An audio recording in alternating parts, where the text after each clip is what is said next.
with either members of the committee or with people testifying before the committee. We've unfortunately had some people who don't follow that too well. I will have them arrested, removed, and they'll be banned for a year from the committee. We have some people suffering under that right now. In any event, we welcome you all, though, and welcome your watching of the proceedings. So, with that, we have nominations today for Michael Waltz to be United States Ambassador to the United Nations, and also to represent the United States at the UN General Assembly and Security Council, Christine Toretti to be U.S. Ambassador to Sweden, and John Arrigo to be U.S. Ambassador to Portugal. We have a few members of the committee as well as a guest here with us to introduce our nominees. And so we would, I'm going to start with Senator Graham. I know you always have a full dance schedule and have other things to do, so I would recognize you and welcome to the committee, Senator. Welcome back to the committee. Thank you very much. Y'all have a lot going on here. So anyway, thank you, Mr. Chairman. So I am proud to introduce to you John Arrigo. I've known John for quite a while. He wants to be ambassador to Portugal, and the people in Portugal would be lucky to have him because there's no closer friend to Donald Trump than John Arrigo. And if you're a country, you want somebody as the ambassador to the United States that has a line to President Trump or any other president, and he certainly does. He was born in Chicago. He attended Palm Beach State College, where he graduated in '94. He was the grandson of an Italian immigrant who arrived in the United States at age 16 with $6 in his pocket. I don't know, adjusted with inflation, what that would be today, but not much. So from $6 to being one of the leading automotive dealers in the country is quite a journey. And he is a generous man. He helps so many people. He's literally lived the American dream. If you had to look up the American dream, you would find him and his family's story. One of the most successful Chrysler, Dodge, Jeep, and Ram dealership networks in the country. He's been living in Florida, running his business for the last 46 years. And again, he is a very generous man, close to the president. His wife is here, Megan, Alicia, Amanda, and Angela. Did I get that right? Or his beautiful daughters with his son-in-law, Nathaniel. His wife's family is connected to Portugal. That's how he is chosen to serve there. He has a very deep love for the country, spends a lot of time there, and he wants to deepen ties between us and Portugal, which is a NATO member and in a very strategic part of the world. His brother and he are big supporters of the Clemson Tigers, which goes a long way where I live. And I've come to enjoy my time with John. He's a very good golfer. If you go to Portugal, if he gets confirmed, I'm sure he can set you up with a tee time. But the main thing to me is the reason I wanted to do this. I got to know him over the many years now, quite frankly, playing golf with the president and talking about business in the world. And he wants to serve. A man that came to this country with $16 in his pocket has done extraordinarily well. He wants to give back, and I think this is a great way for the Arrigo family to give back to America. So I recommend his nomination, and thank you, Mr. Chairman, for having me. Always, I noticed from the beginning of your speech to the end of your speech, Mr. Arrigo increased his pocket change from 6 to 16. I don't know if you noticed that. That was his grandfather. That's good. All right. Thank you, Senator Graham. I know you got other things to do. So we're going to turn to Senator Lee. I understand you have an introduction. Yes. Thank you very much, Mr. Chairman. It is an honor and a pleasure to introduce my friend, the next ambassador from the United States to the United Nations, Mike Waltz. Many of us here today are familiar with Mike Waltz's background, but his qualifications are such that I think they make him one of the most well-qualified U.S. ambassador nominees to the United Nations ever. And so this really bears repeating here. Mr. Waltz is a retired Army colonel. He's a Green Beret. A combat veteran, he's the recipient of 4 Bronze Stars across his military career, spanning 3 decades. He was also a policy director for 2 secretaries of defense and a 3-term congressman from Florida's 6th congressional district, where he served on the committees on foreign affairs, intelligence, and armed services, chairing the subcommittee on readiness.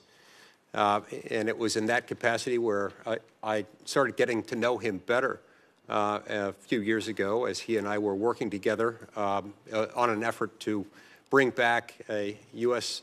Navy officer who had been imprisoned in a foreign country. We eventually got that done in large measure because of Mike Waltz's great work. Beyond those committee assignments, Waltz served on the China Task Force that produced over 400 recommendations for managing that delicate relationship between the United States and China. Waltz also helped to unleash the President's America First Peace Through Strength foreign policy agenda that included a truce in the Middle East and delicate negotiations pertaining to the ongoing conflict in Ukraine. He's a seasoned policy mind and a skilled negotiator with a track record of diligently pursuing American interests, unapologetically and with the appropriate amount of caution and attention to detail that those things deserve. That is exactly the type of policy leadership that's badly needed at the United Nations at this moment in history. The U.S. right now, frankly, has some legitimate concerns about the UN. And to be perfectly frank, the UN is, in many respects, a disaster and a detriment to U.S. interests, where the U.S. is shouldering the financial burden of an international body only to be on the losing side of so many votes and so many policy decisions that are made at the UN. And this cannot continue. The President is absolutely correct in his decision to pause our contributions, to review U.S. participation within the bloated system, and to trust Mike Waltz with righting the ship from the inside. With Waltz at the helm, the UN will have what I regard as what could and should be its last chance to demonstrate its actual value to the United States. Instead of progressive political virtue signaling, the Security Council has the chance to prove its value in settling disputes and brokering deals. We can overhaul bloated and unaccountable peacekeeping missions where we can work to counter Chinese influence in standard-setting bodies, and we can end UN sponsorship of terrorism and anti-Semitism, standing by our allies, including Israel. Above all, the U.S. must ensure that every foreign aid dollar and every contribution to an international organization, particularly the UN, draws a straight and direct line to a compelling U.S. national interest, one that puts America first, not last. I have every confidence that Mike Waltz is exactly the right person who will faithfully apply this standard to the UN Byzantine labyrinth and carefully scrutinize our position in the financing of UN bodies, particularly those that have proven adverse to our interests. Waltz is tested, he's capable, and he's ready, willing, and able to tackle this daunting challenge at the United Nations. We need him at the UN. We need him there now, and I think he's the perfect man for this very position. I look forward to his swift confirmation. He has my unqualified and wholehearted support. Thank you, Mr. Chairman. Thank you, Senator Lee, for those wise comments. Senator Scott, for the good of the order. Thank you, Mr. Chairman. It's an honor to introduce my friend, President Trump's pick for U.S. Ambassador to the United Nations, Mike Waltz. I want to recognize his family. Thank you guys for being here. You must be very proud of what Mike has accomplished, and I'm glad you're here to support him. I've had the privilege of knowing and working with Mike for many years. He was elected to the House, and I was elected to the Senate the same year. And it was great to work alongside him with a lot of issues that Florida families dealt with. He was always a tireless advocate for freedom and democracy, and he understands the dangers that come from appeasing dictators. We worked to ensure the likes of Nicolas Maduro and Putin could not benefit from hardworking Americans' taxpayer dollars. I know that as Ambassador to the United Nations, he will bring that same commitment and love of liberty to represent the United States in advocating for the very America First principles the American people elected Donald Trump to champion. He's a patriot, From his time in uniform on the battlefield as a Green Beret to his time defending American ideals in Congress, he has proven his love, his dedication, and his willingness to sacrifice for our country. He has shown a willingness to make hard decisions, support his colleagues, and do what is right. He is a man of integrity, grit, and principle. He will exceed expectations in this role. As Senator Lee has said, we've got a lot of issues with the United Nations, and I know Mike Waltz will do the right thing. So he has my support, together with President Trump and Secretary Rubio. I'm confident he's going to do an outstanding job representing America's interests at the United Nations. I urge my colleagues to advance his nomination quickly. Thank you, Mr. Chairman. Good luck. Thank you very much, Senator. Appreciate those remarks. Now, Senator McCormick is going to introduce Christine Toretti. However, he's traveling with the President in his home state and has asked me to read the introduction. I'm honored to do that. And so on behalf of Senator McCormick, quote, committee colleagues, I'm sorry I cannot be with you in person for today as I welcome President Trump to Pittsburgh. But I'm grateful to the chairman for allowing a statement of appreciation and support for my friend, Christine Toretti, the nominee to be ambassador of the United States to the Kingdom of Sweden. A pioneer in many walks of life, I first met Christine when my father was the chancellor of the Pennsylvania State System of Higher Education, and she was a trustee, and she has been a dear friend ever since. As a businesswoman, she's the former chairman and CEO of the S.W. Jack Drilling Company, the largest privately held land-based drilling company in the United States. She serves as vice chairman of S&T Bank Corp. And is a former director of the Pittsburgh Federal Reserve Bank. As a passionate philanthropist, Christine has served on many nonprofit boards, including the International Medical Corps, the Andy Warhol Museum, the Gettysburg Foundation, and has dedicated energy to training programs designed to educate, empower, and advance women. Christine is also an extraordinary force in politics, supporting candidates and party organizations at the local, state, and national levels. She serves as the National Committee Woman of Pennsylvania to the Republican National Committee and was previously the co-chair of the RNC Finance Committee. She was one of the people I consulted first and relied on the most when I ran for the Senate. Finally, and most importantly, she is the mother to 3 sons, Joe, Max, and Matthew, who are the prime motivators for her drive to serve and provide a better future for America. Her astute business acumen, selflessness, and political leadership make her an ideal nominee to lead in this important post, and I'm certain she will honorably represent President Trump and the United States as our next ambassador in Stockholm. I encourage my colleagues to vote to confirm the extraordinary Pennsylvanian and American. Very good remarks. Christine, welcome. Glad to have you here. Well, we're going to proceed now, and so that everyone knows where we're going here, I'm going to give an opening statement.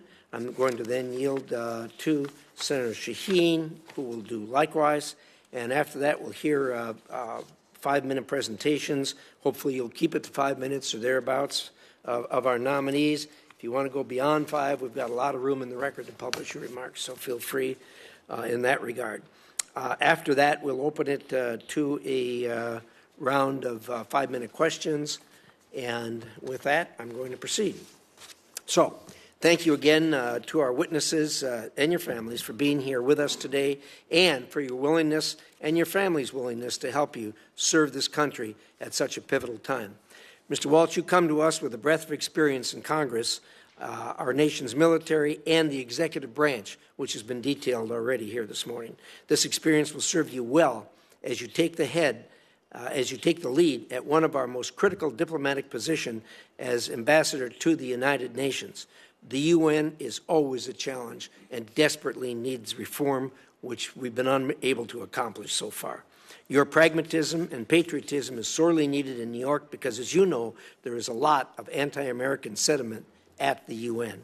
Anti-Semitism and anti-American sentiments are on the rise, as is the influence of China and Russia. You will be integral to U.S. efforts to stand up to the authoritarian and communist axes that seek to undermine the United States and our allies, and to ensure that our partners at the UN take burden sharing seriously. The United States has been the largest and most generous donor to the United Nations since it was created 80 years ago. Today, the United States still pays 22% of the UN's regular budget and 25% of the peacekeeping budget, even though we're one of 200 countries on the planet. America has been extremely generous, but taken for granted, obviously. The U.S. cannot continue to accept the current inequitable financial arrangements where America pays a disproportionate amount while others benefit from contributing to their fair share to peacekeeping operation, humanitarian aid, and good governance, and many times denigrate us. We must also eliminate the waste, fraud, and abuse that are endemic to the UN system, from inflated procurement contracts and duplicative programs to the misappropriation of humanitarian funds and employment of personnel-sanctioned regimes. It's important that we get back to doing what the UN was chartered to do, and it has what everybody knows as mission creep, and it happens every year. The time has come to demand radical transparency and genuine reform that ensures every American dollar serves its intended purpose of making America stronger, safer, and more prosperous, and to return to the UN to its core and founding mandate of maintaining international peace and security. Mr. Waltz, I trust that you will work with President Trump to right the many wrongs that exist today at the United Nations. Ms. Toretti, the U.S.-Swedish relationship has been built on years of strong diplomatic engagement and security cooperation. Sweden's entry into NATO, something I worked hard on getting done, brought its highly capable armed forces and defense industrial base into the alliance and has made us stronger and safer. Sweden has always recognized its responsibility for its own defense, and now it is deepening its commitment to our shared security by committing to NATO's new pledge to spend 5% of its GDP on defense. It is important that we help further deepen that integration into our alliance alongside with our partners in Europe. This is a critical time as China and Russia are making designs on the Arctic and contesting areas of shared U.S.-Swedish interest. And as you know, Sweden is on the front line of dangerous developments in the Baltic Sea, from the sabotage of critical infrastructure to the reckless behavior of Russia's shadow oil fleet and increasingly provocative Russian military activity. And they sail merrily along. I look forward to hearing how you will help Sweden defend against these threats and advance all aspects of our relationship. Mr. Arrigo, Portugal is an important ally of the United States, and there are many opportunities for us to deepen cooperation. Portugal has made commitments to increase spending in support of NATO's defense, and the U.S. must remain committed to ensuring it reaches their goal. The U.S. must also work with Portugal to address the critical risks it faces from heavy Chinese investment. China is working with our adversaries to undermine America and our allies, most recently by its open commitment to support Russia's war against Ukraine. European allies, like Portugal, must recognize the threats posed by China and address them accordingly. I hope you carry that message with you when you go to Portugal. With that, Senator Shaheen. Thank you, Mr. Chairman. Welcome to each of our nominees this morning, to your families and friends who are supporting you in this effort. Thank you for your willingness to serve, and in your case, Congressman Waltz, to continue to serve the country. Yesterday, the Senate Foreign Relations Committee minority released this report on China's growing influence at the expense of the United States. This report makes clear that this competition is one of our central geostrategic challenges. This is a competition that is deeply connected to our economy and to our lives here at home. Whether combating unfair trade practices and IP theft, or stopping the flow of fentanyl into our communities, or protecting Americans from spying and cyber attacks, or helping U.S. companies stay ahead in developing batteries, electric vehicles, and AI, the stakes are very high. The threat to our prosperity and security is real. But unfortunately, instead of strength and focus, we've seen this administration pull back on a global scale. As the administration fires thousands of highly specialized, nonpartisan experts and cuts America's diplomatic budget by 84%, China leads the world in diplomatic missions and is increasing its budget. And the situation at the United Nations is especially alarming. President Trump has said that the UN must return to its core mission of peace and security. But the administration is also proposing to slash U.S. contributions to the UN and eliminate the entire UN peacekeeping budget, increasing the likelihood that American soldiers will be sent into combat zones and making China the largest UN peacekeeping and financial contributor. The Chinese Communist Party must be very pleased at our efforts. They continue making long-term investments at the United Nations and international organizations, not only through contributions, but by placing more Chinese nationals in key roles. Mr. Waltz, I urge you to take this threat seriously. I know you do because you've served on the China Commission. But if we walk away from international bodies like the UN, the result won't be reforms that advance American interests. The result will be that international bodies become increasingly dependent on China, whether it involves technology and AI standards, or global health, or trade deals, or documenting human rights abuses in Ukraine. China will be writing the rules. I don't think most Americans want to live in a world where the Chinese Communist Party is driving the agenda. There remains broad bipartisan agreement that American leadership on the global stage is essential, particularly as China's expanding footprint threatens our safety and prosperity. That's why Americans need a voice not only at the UN Security Council, but at the International Civil Aviation Organization, which ensures airspaces remain safe, at the World Food Program, which prevents famines and responds to crises, the Organization for the Prohibition of Chemical Weapons, which works to eliminate these dangerous weapons, and the International Atomic Energy Agency, which helps reduce the threat of nuclear war. Put simply, we cannot shape these organizations or even push for the reforms that we want unless we're at the table.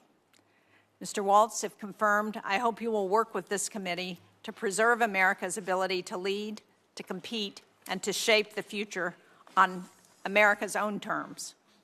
Mr. Arrigo and Ms. Toretti, because the UN ambassador post has traditionally held cabinet-level status, my remarks have focused on that role. But I also look forward to hearing from each of you how you would advance America's interest in Europe through the posts in Portugal and Sweden. Thank you all. Thank you, Senator Shaheen. We'll now hear from the nominees, and we'll start with Mr. Arrigo.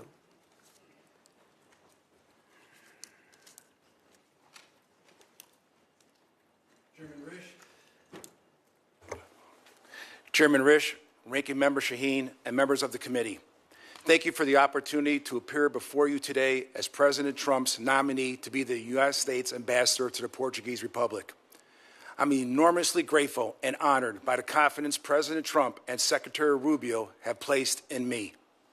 I am blessed to have a wonderful and supportive family, my wife Megan, my daughters Alyssa, Angela, Amanda, my brother Jim, my sister Virginia, my nephew Freddie, and my good friend Pat, who just flew in this morning. Thank you, Senator Graham, for your gracious introduction. If confirmed, I pledge to serve my country honorably, to advance our core national interests, and to always put America first. I've been a successful entrepreneur and business leader for over 30 years. During this time, my experiences have given me deep expertise in managing teams, negotiating complex issues, and most of all, building relationships. I'm confident that my professional experience and business acumen delivered over 3 decades will enable me to represent and advance U.S. interests effectively and carry out the mission President Trump has entrusted to me. I am privileged to have this opportunity today, in large part due to my family, and particularly my beloved parents, Joseph and Frances Arrigo. My father was a visionary leader behind our family business, the Arrigo Automotive Group, which he established with my brother Jim, and that eventually became one of the top auto groups in the country. As a family business, we built our brand focused on our employees, our customer relationships, and not just the transaction, which are traits I will carry forward into this next chapter.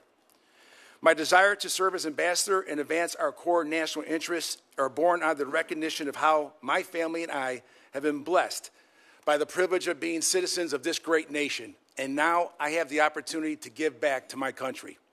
If confirmed, I will use all the expertise I have developed to cultivate our relationship with Portugal and to make our nation stronger, safer, and more prosperous. Portugal is a founding member of NATO and the second country to recognize American independence. Nearly 1.5 million Portuguese Americans live in the United States, helping to generate a strong and vocal pro-American sentiment in Portugal and fostering close bonds of friendship. I've had the honor of visiting the Azores Islands for a wedding just a few years ago. I was particularly struck by the breathtaking natural beauty, the rich and diverse culinary traditions, and the warm hospitality of the Portuguese people. I was fascinated by the religious, cultural, and family values that resonate deep within my own Italian heritage. The U.S. has turned to Portugal for political and material support in many peacekeeping and peacemaking efforts throughout the years, and they have always been an enthusiastic supporter of U.S. and NATO operations around the world. Portugal's hosting of the U.S. Air Force 65th Air Base Group in Leges Field in the Azores provide a key logistics hub in the Mid-Atlantic, while providing critical support for aircraft, air crews, as well as communication services to U.S. and NATO allies. If confirmed, I promise to enhance this close historic relationship in several key areas. My first objective as ambassador will always be the safety and security of American citizens abroad. Tens of thousands of Americans call Portugal home, and 2.6 million Americans visited Portugal just last year, making the United States the third largest source of tourism in Portugal. Second, I will strengthen Portugal's contributions to NATO to ensure we can achieve peace in the region through strength. Although a trusted ally, Portugal still lags behind most NATO countries by only 2% reaching this year. As ambassador, I will work with Portugal to help increase defense spending with the Hague Defense Commitment of 5% and ensure Portugal does its fair share and contributes to more of Europe's security. Finally, I will advocate for expanding our commercial ties with Portugal and addressing the national security challenges posed by rivals like China. As the United States and Portugal's largest trading partner outside the EU, there is a significant potential to grow this economic relationship. I will also work closely with Portugal to address concerns about China's investment and influence in critical sectors and to ensure our protection of our mutual economic and national security interests. If confirmed, I will also work to balance our trade relations with eliminating the trade deficit of over $3.5 billion with Portugal by seeking more export opportunities for American businesses, emphasizing the fact that America is open for business. Mr. Chairman, distinguished members of the committee, thank you for the opportunity to testify here today. I look forward to answering your questions and, if confirmed, working closely with all of you to strengthen our relationship with Portugal and advance our core national interests. Thank you.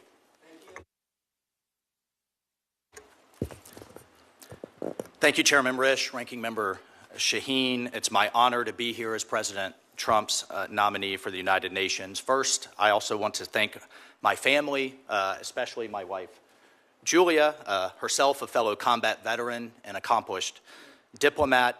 And if confirmed, you will definitely get double the bang for the taxpayer's buck. I have my mother, Brenda, here, who has always been my rock and who bootstrapped her way through life. My daughter, Anderson, a rising senior at UC Boulder.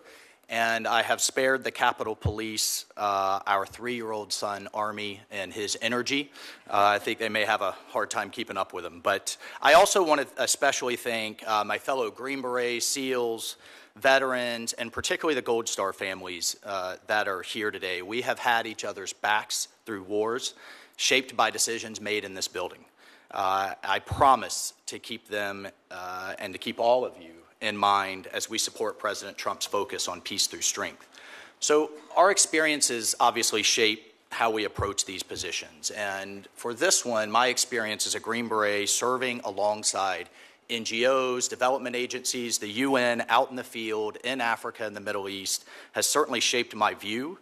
I've seen many organizations that frankly mean well, but execute poorly. Lack of coordination, bloated bureaucracies, poor contracting. I have literally seen over and over again hospitals that lack beds, schools that lack supplies, schools with supplies where they lack teachers. And by the time the aid filters through layers of subcontractors, only pennies reach those in need. As a former congressman, I bring the perspective of representing hardworking Americans, welders, nurses, teachers, small business owners. And if we were at a town hall looking at them, could we answer their questions on whether their money was being well spent? Many of them, frankly, in my former district would ask, should we be in the UN at all? Here's how I'd answer the question. I'd answer number one, with the UN's need for reform, but also its potential. We should have one place in the world where everyone can talk, where China, Russia, Europe, the developing world can come together and resolve conflicts. But after 80 years, it's drifted from its core mission of peacemaking. We must return to the UN's charter and first principles. Peacekeeping certainly has an important role, but also needs reform. The U.S. funds 25% of these efforts, yet we have missions in Africa. I've talked to a number of you about this during our visits. They cost billions, tens of thousands of soldiers. We've had two that have been around since the 1940s with no mandate renewal and no end in sight. We must press the Security Council on length, cost, clear end states, and focusing on peacekeeping, not nation building. Countering China, absolutely, Senator Shaheen, is critical. It's absurd that the world's second largest economy is treated as a developing nation in most UN agencies that gives China favorable status. China pursues its personnel or pushes its personnel into roles at all levels, including bodies that set international standards, aviation, telecommunications, IP. U.S. leadership is essential there. America must have a strong voice, and if confirmed, I'll work with Secretary Rubio to challenge this influence. We must also challenge pervasive anti-Semitism. From 2015 to 2023, the General Assembly passed 154 resolutions against Israel versus 71 against all other nations combined. UNRWA in Gaza, with its staff involved in the October 7th massacre, its schools teaching anti-Semitic hate, must be dismantled. The reappointment of Special Rapporteur Francesca Albanese, with her calls to boycott American companies doing business with Israel, highlights this bias. President Trump's executive order, Chairman Risch, your Stand With Israel Act require withholding funds from such bodies. And I fully support Representative Elise Stefanik's proposal for an Abraham Accords caucus within the UN.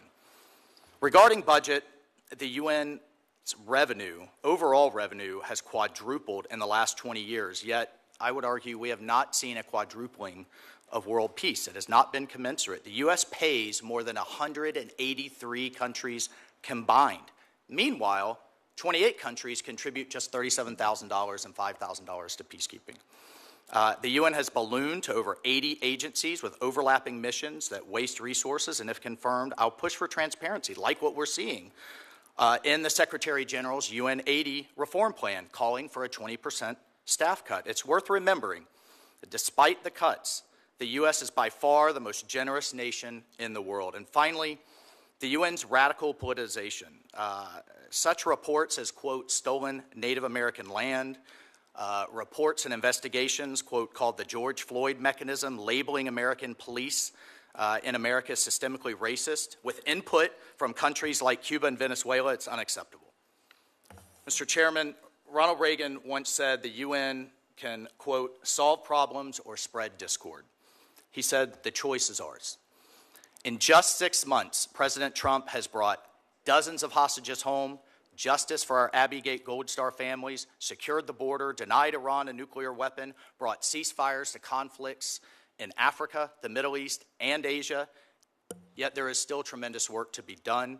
I'm confident under this president's leadership, we can continue to spread peace and prosperity, and I'm confident we can make the UN great again. Thank you, Mr. Chairman. Thank you, Mr. Waltz. Ms. Toretti.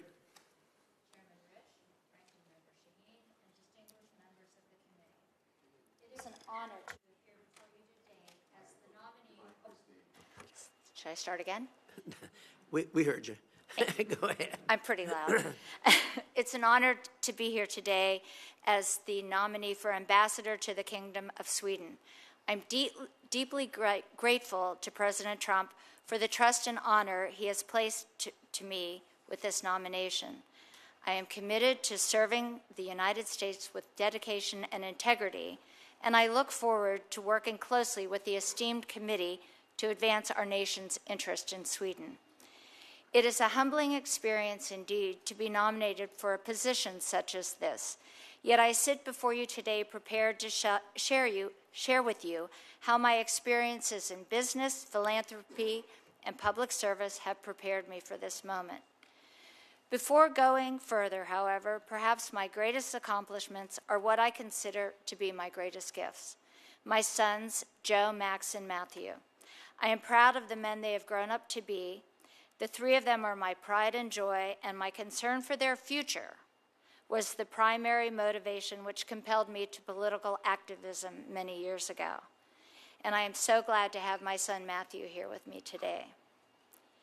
My journey to sitting before you today began arguably in 1990 when I assumed leadership of our family business, the S.W. Jack Drilling Company, following the sudden passing of my father. Despite what many thought of me as a young woman finding my way in a field dominated by men, I succeeded and continued to forge a career deep in leadership experience, business acumen, and volunteer service. Today, I am the chairwoman of S&T Bank Board, a board I have been proud to serve since 1987. Less than 10% of publicly held companies are chaired by women, and my tenure as chair is going into its 8th year. Throughout my adult life, I have sought to bring my experience in business to support a wide range of nonprofit organizations, from supporting the creative arts as chairman of the Andy Warhol Museum, to director of the NCAA Leadership Advisory Board, to the vice chairman of the Pennsylvania State System of Higher Education. For those of you who know me, you know I care deeply about creating opportunities for women in the workplace and in the community. I am proud to have founded numerous programs that train and nurture women in the political arena. I have lived my adult life seeking to provide women opportunities to succeed, a passion which has been a defining characteristic of my adult life. As a native of rural Pennsylvania, serving my community has always remained at the forefront. I have spearheaded many economic development projects, including the construction of an Urban Outfitters distribution center in my county, and was the inspiration for the creation of an osteopathic school in the university located in my community. If confirmed, my primary goals will be to make America safer, stronger, and more prosperous. Above all, I will prioritize the safety of American citizens traveling or living in Sweden, providing them with the support and protection they deserve. I will strengthen our economic ties with Sweden and ensure that American business have the fair opportunities to thrive in the Swedish market. I will cooperate with Sweden to tackle global challenges, drawing on our respective strengths to address multifaceted threats posed by China, Iran, and others. Sweden's recent accession to the NATO alliance marked a significant milestone in European collective defense efforts. Sweden brings a wealth of defense capabilities to the table, including a robust defense industrial base that is renowned for its innovation and technological advancements. The expertise in advancing military technologies and experience operating in harsh environments will enhance our ability to respond to emerging threats. If confirmed, I will work closely with our Swedish counterparts to ensure that our defense cooperation grows even stronger. Economic priorities will also be at the forefront of my agenda, and if confirmed, I will seek to close the trade deficit between our two nations and deliver President Trump's America First foreign policy. By promoting American exports and encouraging Swedish investment in the United States, I will encourage collaboration between America and Swedish businesses, researchers, and entrepreneurs, ensuring that both of our nations benefit from the advancements in cutting-edge fields. I also want to recognize the role Sweden played in America's growth. Today, over 3.3 million Americans trace their family roots to Sweden. Swedish Americans have made significant contributions to our cultural, economic, and social fabric. They have enriched our society and fostered a deep understanding and appreciation of Swedish culture. These bonds, along with ties forged through trade, travel, and defense, contribute to a unique, vibrant, and growing relationship. In conclusion, I am honored to have the opportunity to serve as the United States Ambassador to Sweden. If confirmed, I am committed to advancing our nation's interests, strengthening our bilateral relationship, and serving the American people. Thank you for your time and consideration, and I welcome your questions. Thank you very much. Appreciate that. We'll now do a round of 5-minute questions. I'm going to start with myself. Mr. Waltz, thank you for those remarks. Really impressive.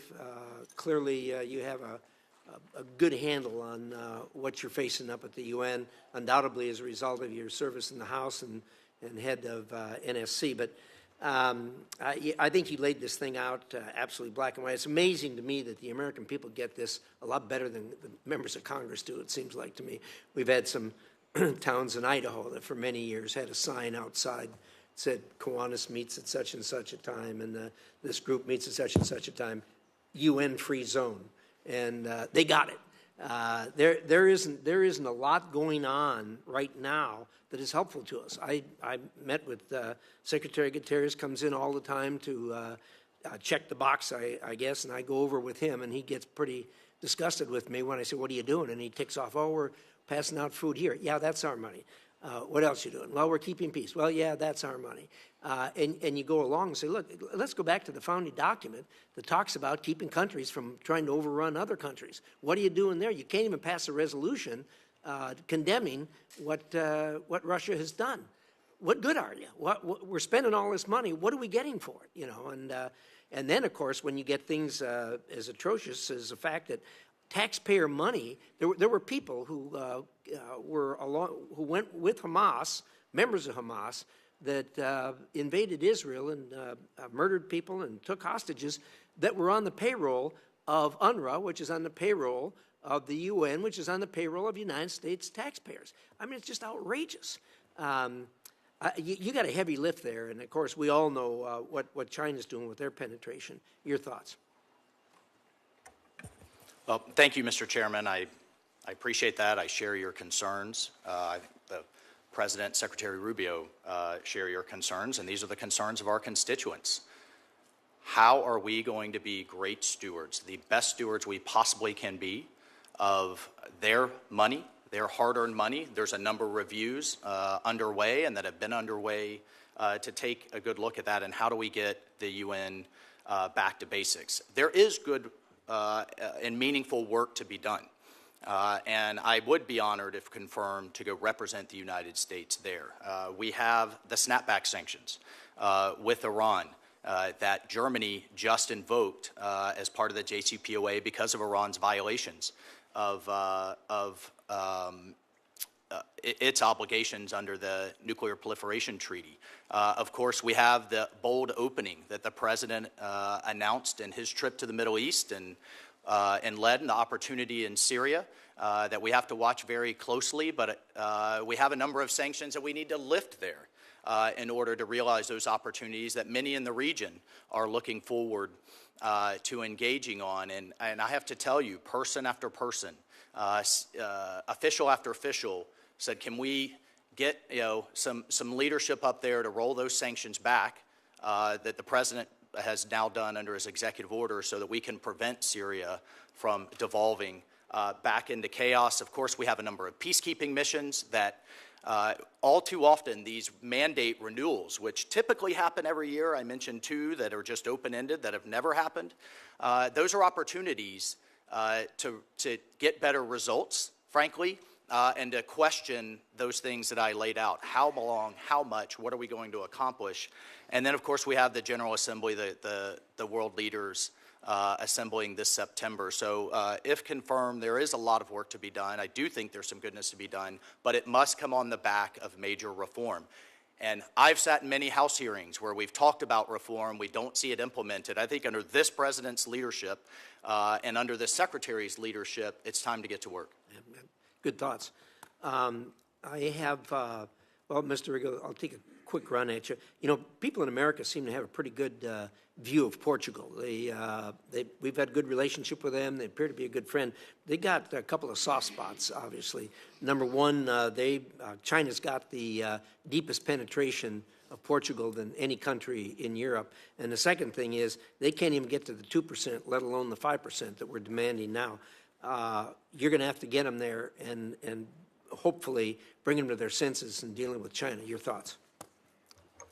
Thank you very much for that very important question. And you are exactly right. They have been, over decades, they've been down at the bottom, 25 out of 32 that or lower in defense spending.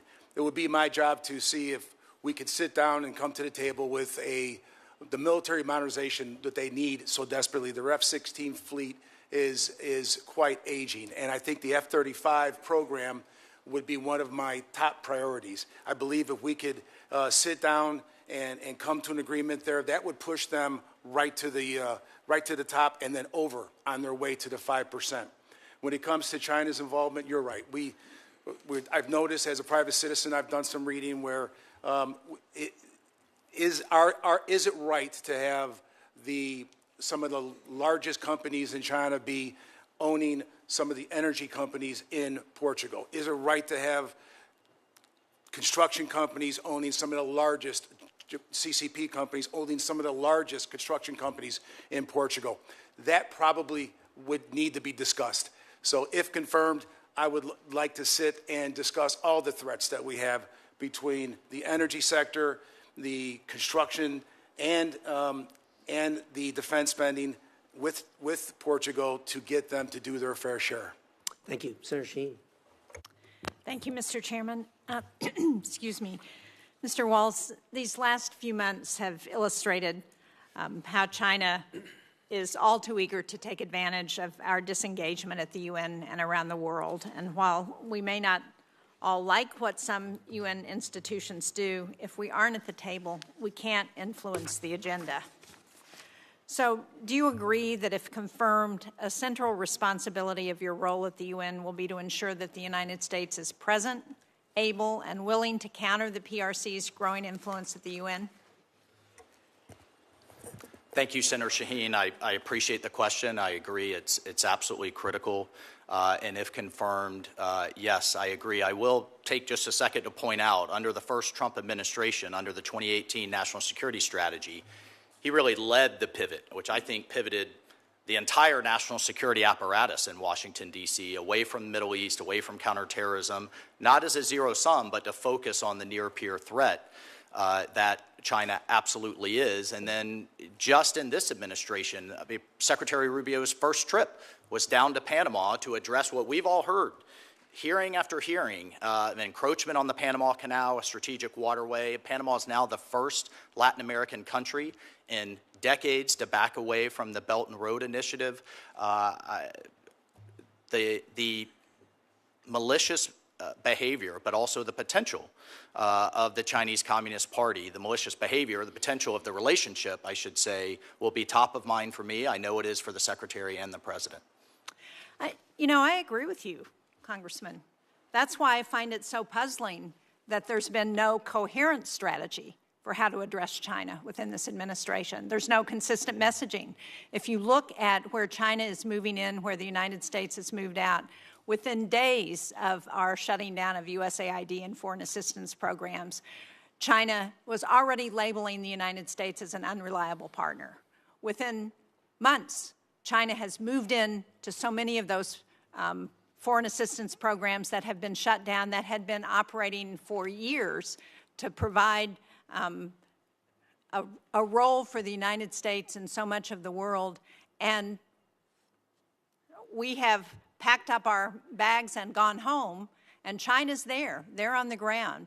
And if you read the report, you will see instance after instance that questions why what we're doing makes us stronger against China and allows us to compete.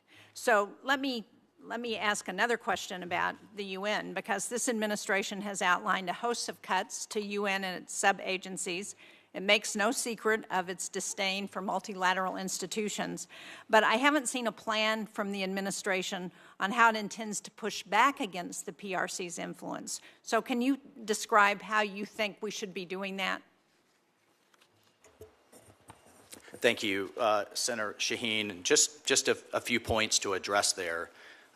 Number one, I look forward to reading the report and to working with you, the committee, and the team on that. I have to tell you, though, in my experience, even in the last 6 months, but even more broadly, I've seen partners in the Middle East that were heading into the PRC's orbit make it very clear that they want to work with the United States, particularly since the election of President Trump. I think the peace agreement between the DRC and Rwanda that we just saw in the Oval Office. China has had all kinds of activities across Africa, but they've also heavily polluted, bring in their own labor, often engage in certain types of corruption. As we have a race for national resources to power the economies of the future, I think that was an incredible moment. And from the president's perspective, I feel confident in saying that he sees the power of our markets, he sees the power of our economy, he sees AI and energy and other things that we need to unleash in the future. First and foremost, of course, we have to have a strong and capable military, but truly where he's seeking to win this competition, and we will win it, is through those economic endeavors. And I'll also say, to answer your question more directly with the UN, we've actually seen leadership of major agencies by the PRC go down. This was an initiative started in the first Trump administration. There's an office now in the State Department International Organizations. It's very focused on these races. They've gone from 4 to 1. But I take your point. They're also pushing their folks at the mid and lower levels, and we need to compete in that space. Well, thank you. I appreciate that. Can I just, I'm a little over time, but I'd like to hear your thoughts on what the UN's role in Syria should be as we're looking at, I think the Trump administration has taken important steps to removing barriers around the sanctions that have been a problem for Syria moving forward. So what should the UN's role be there? Thank you, Senator. It's something that Secretary Rubio in particular, but the entire administration has looked very closely at.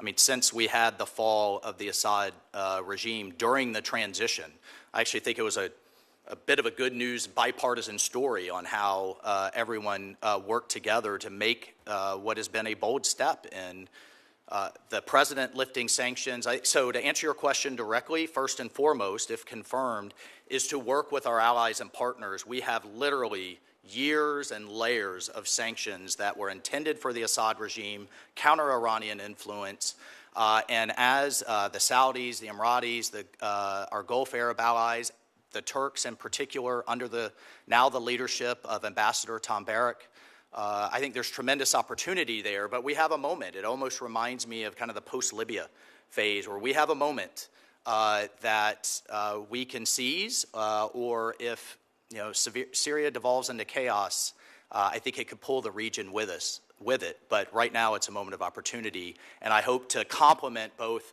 Special Envoy Witkoff, Secretary Rubio, Ambassador Barrack, and others with our efforts up in the UN. Well, hopefully we'll do better in Syria than we did in Libya. Thank you, Mr. Chairman. Amen to that. Senator Shaheen, thank you for that. And Senator Waltz, thank you for your focus on both Syria and Lebanon are really, I think most people, if not everybody on this committee, really views that this is a critical moment and an opportunity. Obviously, there's problems. There's a history there that bears watching. But whenever we engage in these things, the people there got to want it more than we do. And we see that in dealing with both the Lebanese and the Syrians. We hope it can come to fruition. It bears watching, but we'll appreciate your strong hand on the tiller there. So with that, Senator Ricketts is yielding to Senator Haggerty for now. Thank you. Thank you, Mr. Chairman. Thank you, Senator Ricketts, for the time accommodation. And to each of you, I want to congratulate you for your nomination to represent the greatest country in the world. You're going to have a wonderful and exceptional experience should you be confirmed. No surprise, we live in a very challenging and dangerous world right now. And it's only going to be through the talents and the sacrifices of you and your families that we're going to be able to ensure America's prosperity and America's security in the world. So thank you for your willingness to serve. I'm going to turn my attention, no surprise, to you, Mr. Waltz. You're getting ready to take on a very critical role at a place that was founded on some very fundamental principles.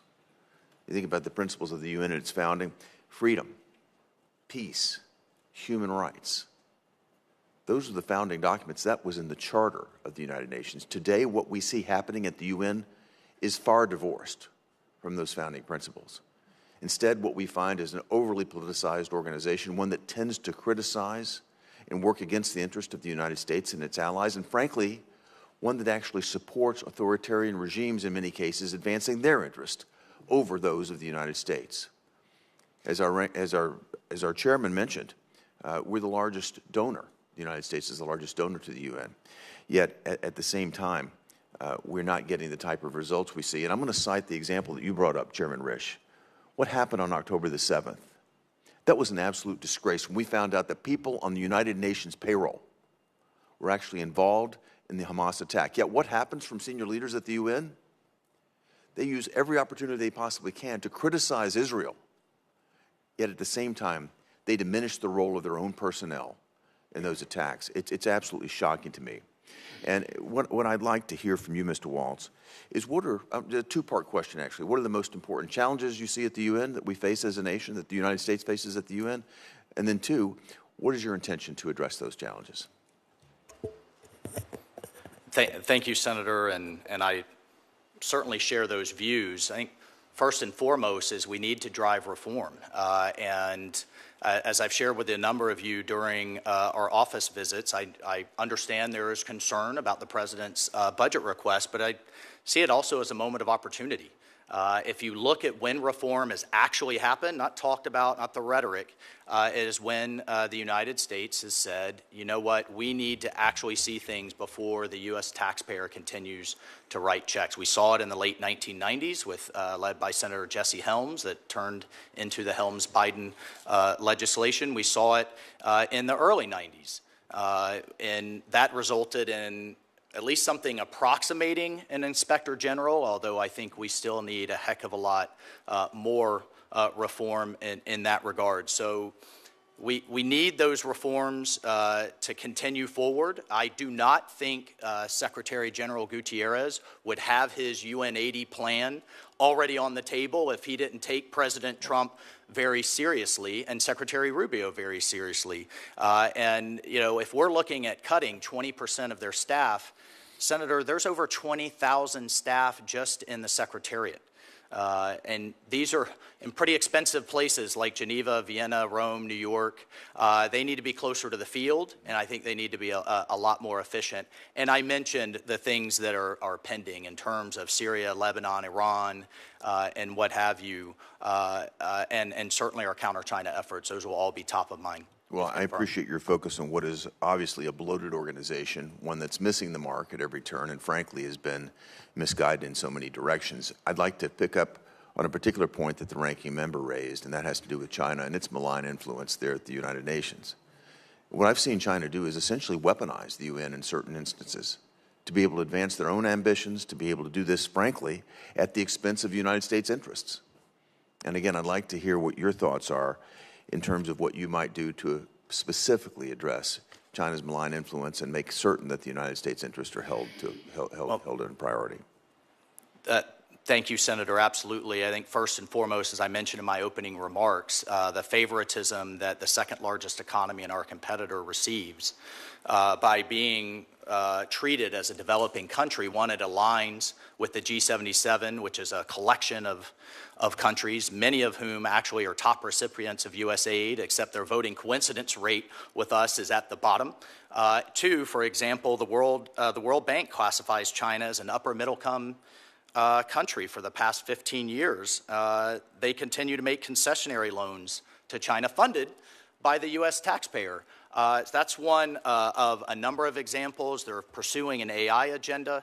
I don't know. I mean, we always have to keep our sovereignty in mind. I think that's a place where we can engage, and we certainly need to block and tackle in these forums. Well, we look forward to working with you, and I want to thank Senator Ricketts for allowing me to move forward in time. Thank you, Mr. Chairman. Thank you, Senator Hagerty. Senator Merkley. Well, thank you very much, Mr. Chair, and it's a pleasure to have you all here. And certainly, the United Nations is a chance to be surrounded by diplomats from other nations to enhance the conversation about challenging world circumstances. So it's a critical part of our foreign policy efforts. I wanted to mention a couple different issues. One is that Secretary Rubio, as a senator, worked together with me on the Uyghur Forced Labor Prevention Act. It has been effective unlike no other measure in the world because of a rebuttable presumption that goods made from certain parts of China are in fact made of slave labor. So we've rejected many, many products. The challenge of this is that they're simply re-exported to other nations, particularly to Canada, if they're coming in on the west coast of the United States. Would you see the possibility of working with other nations to pursue a similar structure so that this effort to end the acceptability of products made with slave labor in China is thwarted on a much broader basis? Thank you for the question, Senator, and I think it's an incredibly difficult, in many ways, heartbreaking issue. A few years ago was a report coming out of a think tank in Australia that highlighted 80 international brands, many of whom are common brands that we use and purchase today, that were using slave labor from Western China. In fact, in one of our efforts, I highlighted the world's largest solar panel factory in Western China that was actually being subsidized by the U.S. taxpayer, was being subsidized in the Inflation Reduction Act. But if you followed the power lines to the factory, it was actually being powered by Russian coal in 12 coal-fired power plants producing solar panels funded or staffed with slave labor. So it's something I absolutely would look to work with you. Thank you. That's what I was looking for. I have several questions, so I wanted you were working towards a yes with great background. Thank you. Second of all, Taiwan is an area I've had a lot of concern and have been engaged in as the Democratic lead on the China Commission. We've held a lot of hearings on it. China has blocked their participation in many international organizations, including various agencies within the UN. Do you see some opportunity to press for Taiwan to have greater representation and voice on some of those UN bodies? Senator, I support, the United States supports Taiwan's meaningful participation in international organizations. As you know, we have longstanding One China policy. It's governed by the Taiwan Relations Act, the 3 communiques, and the 6 assurances. And unless directed otherwise, that is the policy I will execute if confirmed as ambassador to the UN. Thank you. And I do think even apart from the UN, there's other international bodies that we could advocate for Taiwan to have a voice in. And it would be a well-received indirect message of our support for Taiwan on the broader issues of security. Turning to Iran, a week ago the president said, I'll tell you that in my view, I hope it's over. I think Iran wants to meet. I think they want to make peace, and I'm all for it. It seems like there's a win-win opportunity here. Iran has said it doesn't want to pursue a nuclear weapon, and our intelligence has confirmed that. In the past, they've accepted very steep limits on enrichment, just at 3.67%, well below the 90%. And there's a deep weariness over the very stagnant economy in Iran that really has not served the aspirations of the Iranian people. So there is a framework and a possibility for an enduring peace in which Iran is nuclear weapon free. We guarantee that there's no plutonium path, uranium path, or surreptitious path, covert path, that they stop supporting militias through the arc that extends clear to Syria and Lebanon, and that there's a more prosperous economy so the Iranian people return to being kind of full members of the international community. You mentioned that Germany, but also United Kingdom and France have all said they're going to snap back on JCPOA. Can you use, will you work to utilize your role at the United Nations to find this win-win solution to the situation with Iran? Yep.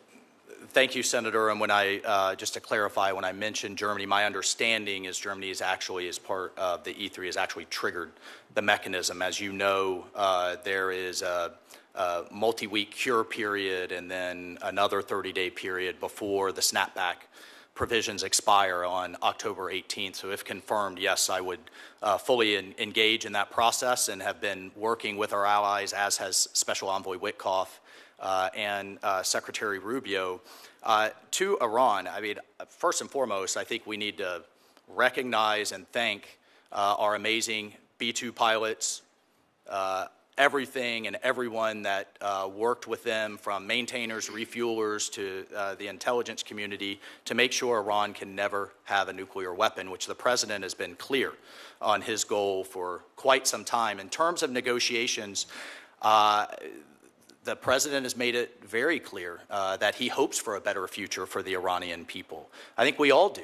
And we engaged in diplomacy, working with our partners in Oman, but we also made it very clear that they could not have a domestic enrichment capability. If they want to have a 1-2-3 agreement like our allies in the UAE, if they want to buy material, if they want to have a civil program, I think that's again, until directed otherwise, that is absolutely on the table. So this is a moment with Syria, with Lebanon, with the Abraham Accords, that I think we could see prosperity, but the regime has to make a decision to move away from its desire to have a nuclear weapon. Thank you. My time is out. Thank you.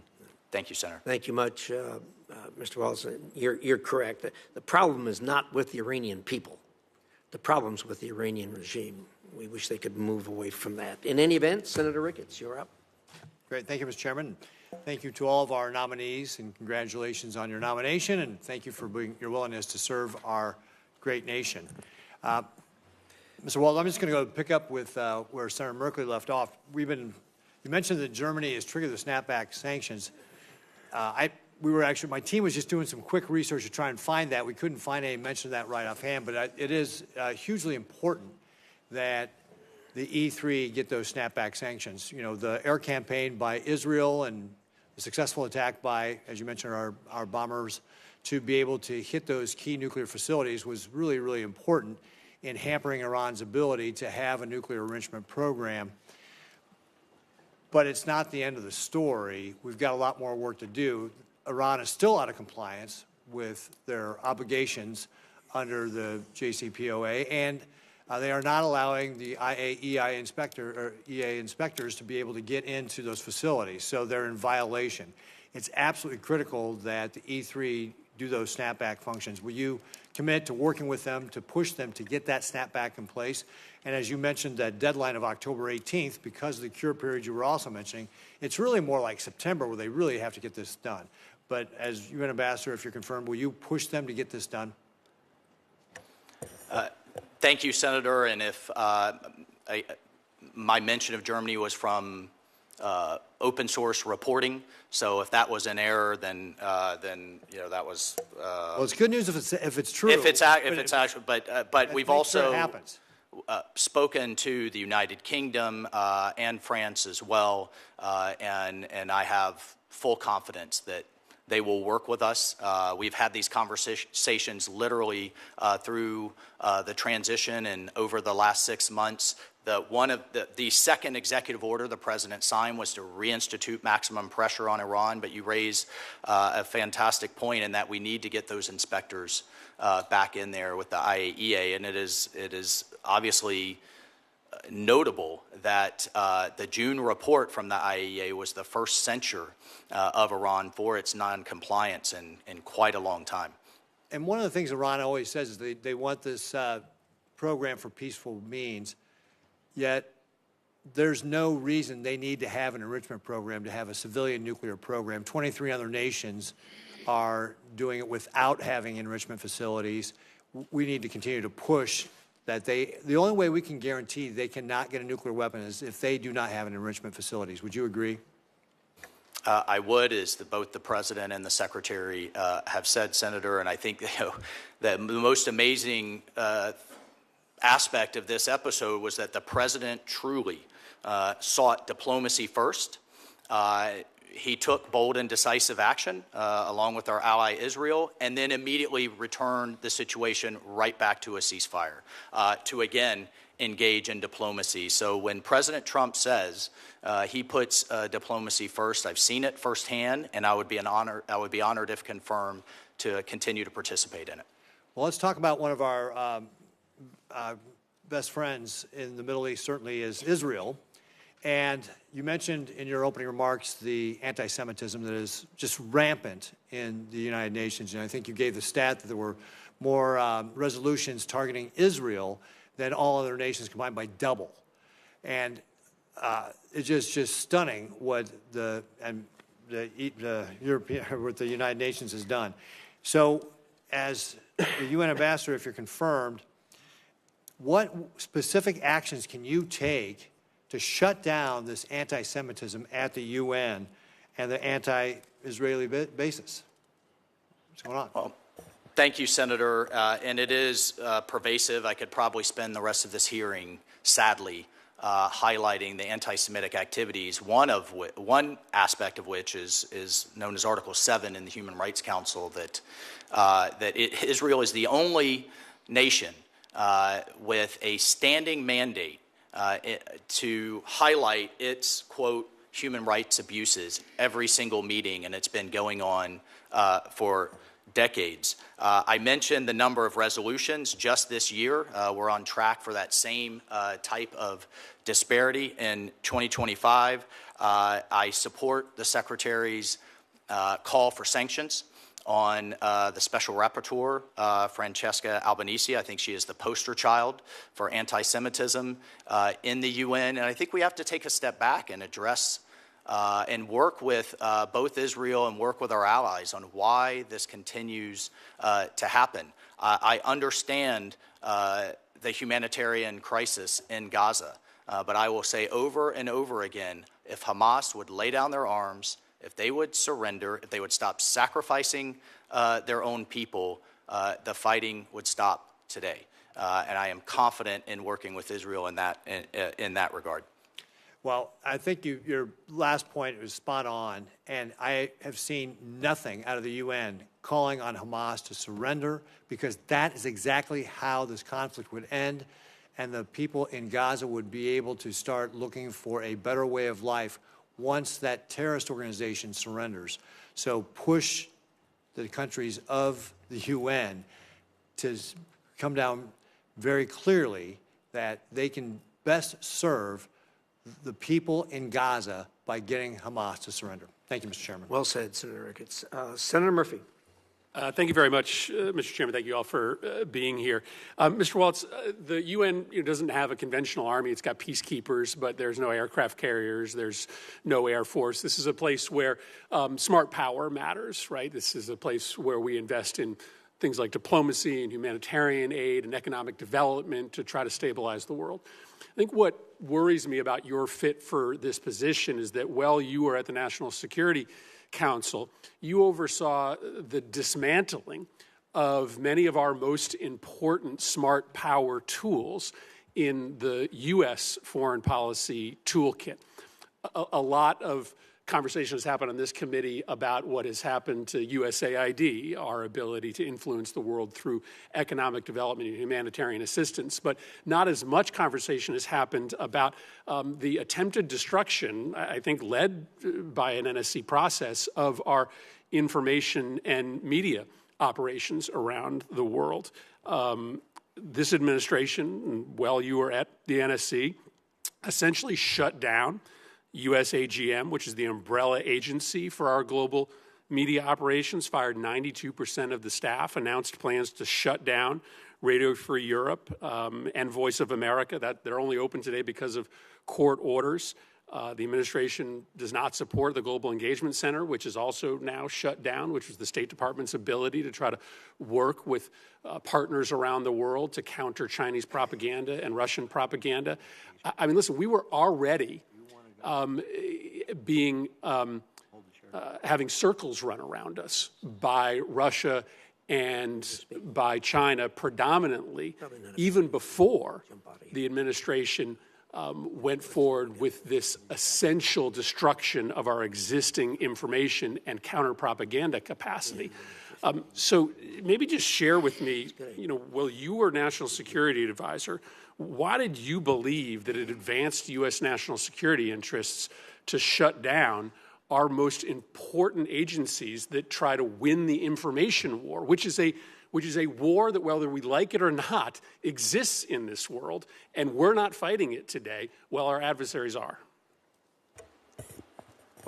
Thank you for the question, and I think we're in violent agreement that we have to win the information war. We may have a disagreement on the best way to do that. What we did not see were the metrics, were the actual results. As you mentioned, we're getting, in many ways, outpaced in the information space. Yet for decades, we've had these entities that have become expensive and have become quite bloated. I think the best way to block and tackle our adversaries abroad is through our amazing private sector, through innovation, through what we're seeing in our leadership role in AI and in other spaces. And so as the President, as the Secretary looked across the interagency and those entities, they made those decisions. But the private sector isn't going to fight Russian and Chinese propaganda around the world, right? I mean, that has to be an essential function of U.S. national security policy, correct? Well, what they are going to do is show the power of free markets, the power of entrepreneurship, and show really the power of the U.S. In terms of a free society and with our values. We're going to rely frankly, but I think we're actually Disney? I think we're actually more aligned than what you think. And what we were looking at is the actual effectiveness. It's the tool that we questioned, and then the President, the Secretary, made a decision to reallocate resources. Listen, I hope the administration does rethink this if they've got a better idea on how to try to project power in the information space. Then I think we're all willing to hear it. But right now, we're taking ourselves off the playing field. You were very involved in the offensive operations in Yemen. As you saw in this last week, the Houthis have restarted attacks on the shipping lanes, two very devastating attacks. Throughout the last 2 months, they have been continuing to take offensive operations against Israel. It doesn't look like we did much to really fundamentally change the battle space there. They still have pretty robust offensive capabilities to target shipping lanes and to target our friends. We spent, looks like, around $1 billion depleted a lot of our ammunition stocks. How do you look at that operation in retrospect, knowing that as we sit here today, the Houthis have once again begun attacks in the Red Sea?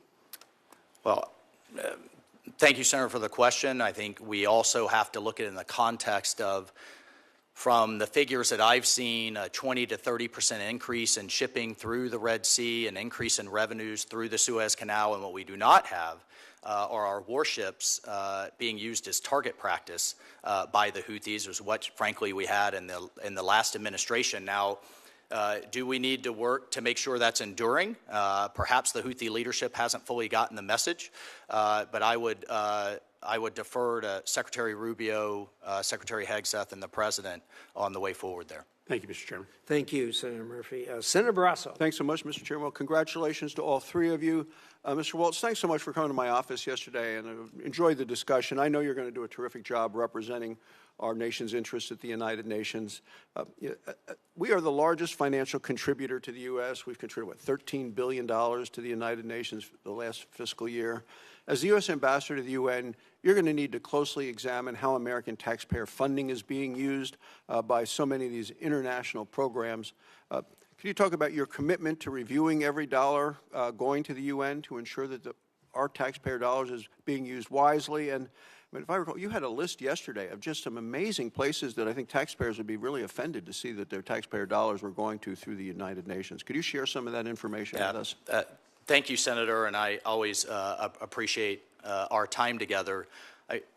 One of the kind of the main thrusts of the UN, particularly over the last, I'd say, couple of decades, has been on climate and focus on climate change and a number of initiatives. And setting aside the debate on climate, if you just look at the organizations amongst the 80 various specialized agencies, core programs, and funds, you have the UN Environment Program, the UN Convention to Combat Desertification, the International Union for Conservation of Nature, the Secretariat of the Pacific Regional Environmental Program, the Global Environment Facility, the Commission for Environmental Cooperation, the Montreal Protocol, and then you have other agencies like the Global Fund for HIV, Tuberculosis, and Malaria. Okay, but it has as its core mission, one of its core missions, not necessarily those things, but climate change is the largest global health challenge in the 21st century. And just to further, I mean, I have a page here, Mr. Chairman, or I have a list of pages, 455 of international organizations that we contribute some type of funding towards, and just let's put those in the record. A few of them. The Pacific Salmon Commission, the Pacific Islands Forum Fishery Agency, the Pan-African Postal Union, the Pan-American Health Organization, the Pan-American Institute on Geography and History, the International Lithosphere Program. I mean, so these are the, again, this is, it's quite a list. And this is tens of thousands to hundreds of thousands to 7 to 8 figures to millions that are going to these organizations. And I think it is incumbent on this administration to say, what's it doing? Is it making us safer, stronger, and more prosperous? And are we getting a bang for our buck? A couple other questions, because the thing I hear about at home in Wyoming is American sovereignty and what the United Nations is trying to do and undermining us. How are you going to work to preserve and to protect American sovereignty within the UN? Thank you, Senator. And I have to say, America's sovereignty will always be first and foremost as we engage all of these international organizations. I think we need to weigh the pros and cons of which organizations we engage, and I think that will be a robust discussion with this committee and with the administration. But to the extent that we do, our sovereignty, our people, our bosses will be first and foremost and top of mind. I think this came up in both the introduction, a good introduction by Senator Lee, as well as Senator Scott, and in your opening remarks. The fact that the Palestinian Authority has repeatedly sought to use the United Nations as a platform to declare statehood and to downgrade the status of Israel. Will you commit to using the American veto to block these one-sided anti-Israel resolutions at the UN Security Council? Thank you, Senator. Of course, I will work closely with the President and the Secretary on those votes, but yes, I'll make that commitment. Do you have any specific measures that you believe should be taken to address the bias against Israel within the UN, and how do we advocate for those changes? Well, first and foremost has to be UNRWA. It simply not only needs to be defunded, which the President has put in place with his executive order, but it should be dismantled, and we can have a conversation on who and what can take up those humanitarian roles, but it certainly should not be UNRWA. And then in terms of the selecting a new Secretary General after this term expires, is that something I imagine you'd be very much involved in and perhaps could use some of those same plans in terms of what we need to do there? So the Secretary General's term will expire at the end of next year. My understanding is kind of the race, so to speak, and the campaigning for that will start this fall, and I'll certainly commit to work with you and others to make sure that we have someone in line with our interests. So, Mr. Chairman, I'd suggest that make sure we have somebody representing the United States at the UN with this nominee by that time, and that all those activities begin. Good suggestion. Thank you, Mr. Chairman. Thank you. Senator Coons. Thank you, Mr. Chairman. Thank you to all of the nominees, your families, your willingness to serve our nation. And if I might, Mr. Waltz, or forgive me, Colonel, Congressman Waltz, my thanks to you and to your wife, Julia, who's also served our nation, as you mentioned in introduction, in combat, and to your family. I want to get to the larger questions of the UN and the UN mission, but in your role in the Army, in the House, as National Security Advisor, you have long handled classified and highly sensitive information. We both know Signal is not an appropriate, secure means of communicating highly sensitive information, and yet on March 24th, the Atlantic magazine published a series of Signal messages, including sensitive information about a U.S. military operation against the Houthis in Yemen, involving you and several other Trump officials. Were you investigated for this disclosure of sensitive operational information on Signal? Thank you, Senator. And that engagement was driven by and recommended by the Cyber Security Infrastructure Security Agency, by the Biden administration, CISA guidance. I'm sorry. And I have here, just the use of Signal. Share information on Signal? The use of, no, excuse me, the use of Signal is not only as an encrypted app is not only authorized, it was recommended in Biden's, the Biden era CISA guidance. And in fact, if you just, it says here, I'll read it to you. Use only end-to-end encrypted communications. Adopt a free messaging application to secure communications that guarantees end-to-end encryption, particularly if you are a highly targeted individual, such as Signal or similar apps. CISA recommends end-to-end encryption messaging on both government and personal devices. For sensitive military operational information? Of course, Senator. There was no classified information exchange. For sensitive military this, you were sharing details about an upcoming airstrike and the time of launch and the potential targets. I mean, this was demonstrably sensitive information. And the question I asked was, were you investigated for this expansion of the Signal Group to include a journalist? The White House conducted an investigation, and my understanding is the Department of Defense is still conducting an investigation. Was any disciplinary action taken? From the White House investigation, Senator? Yes.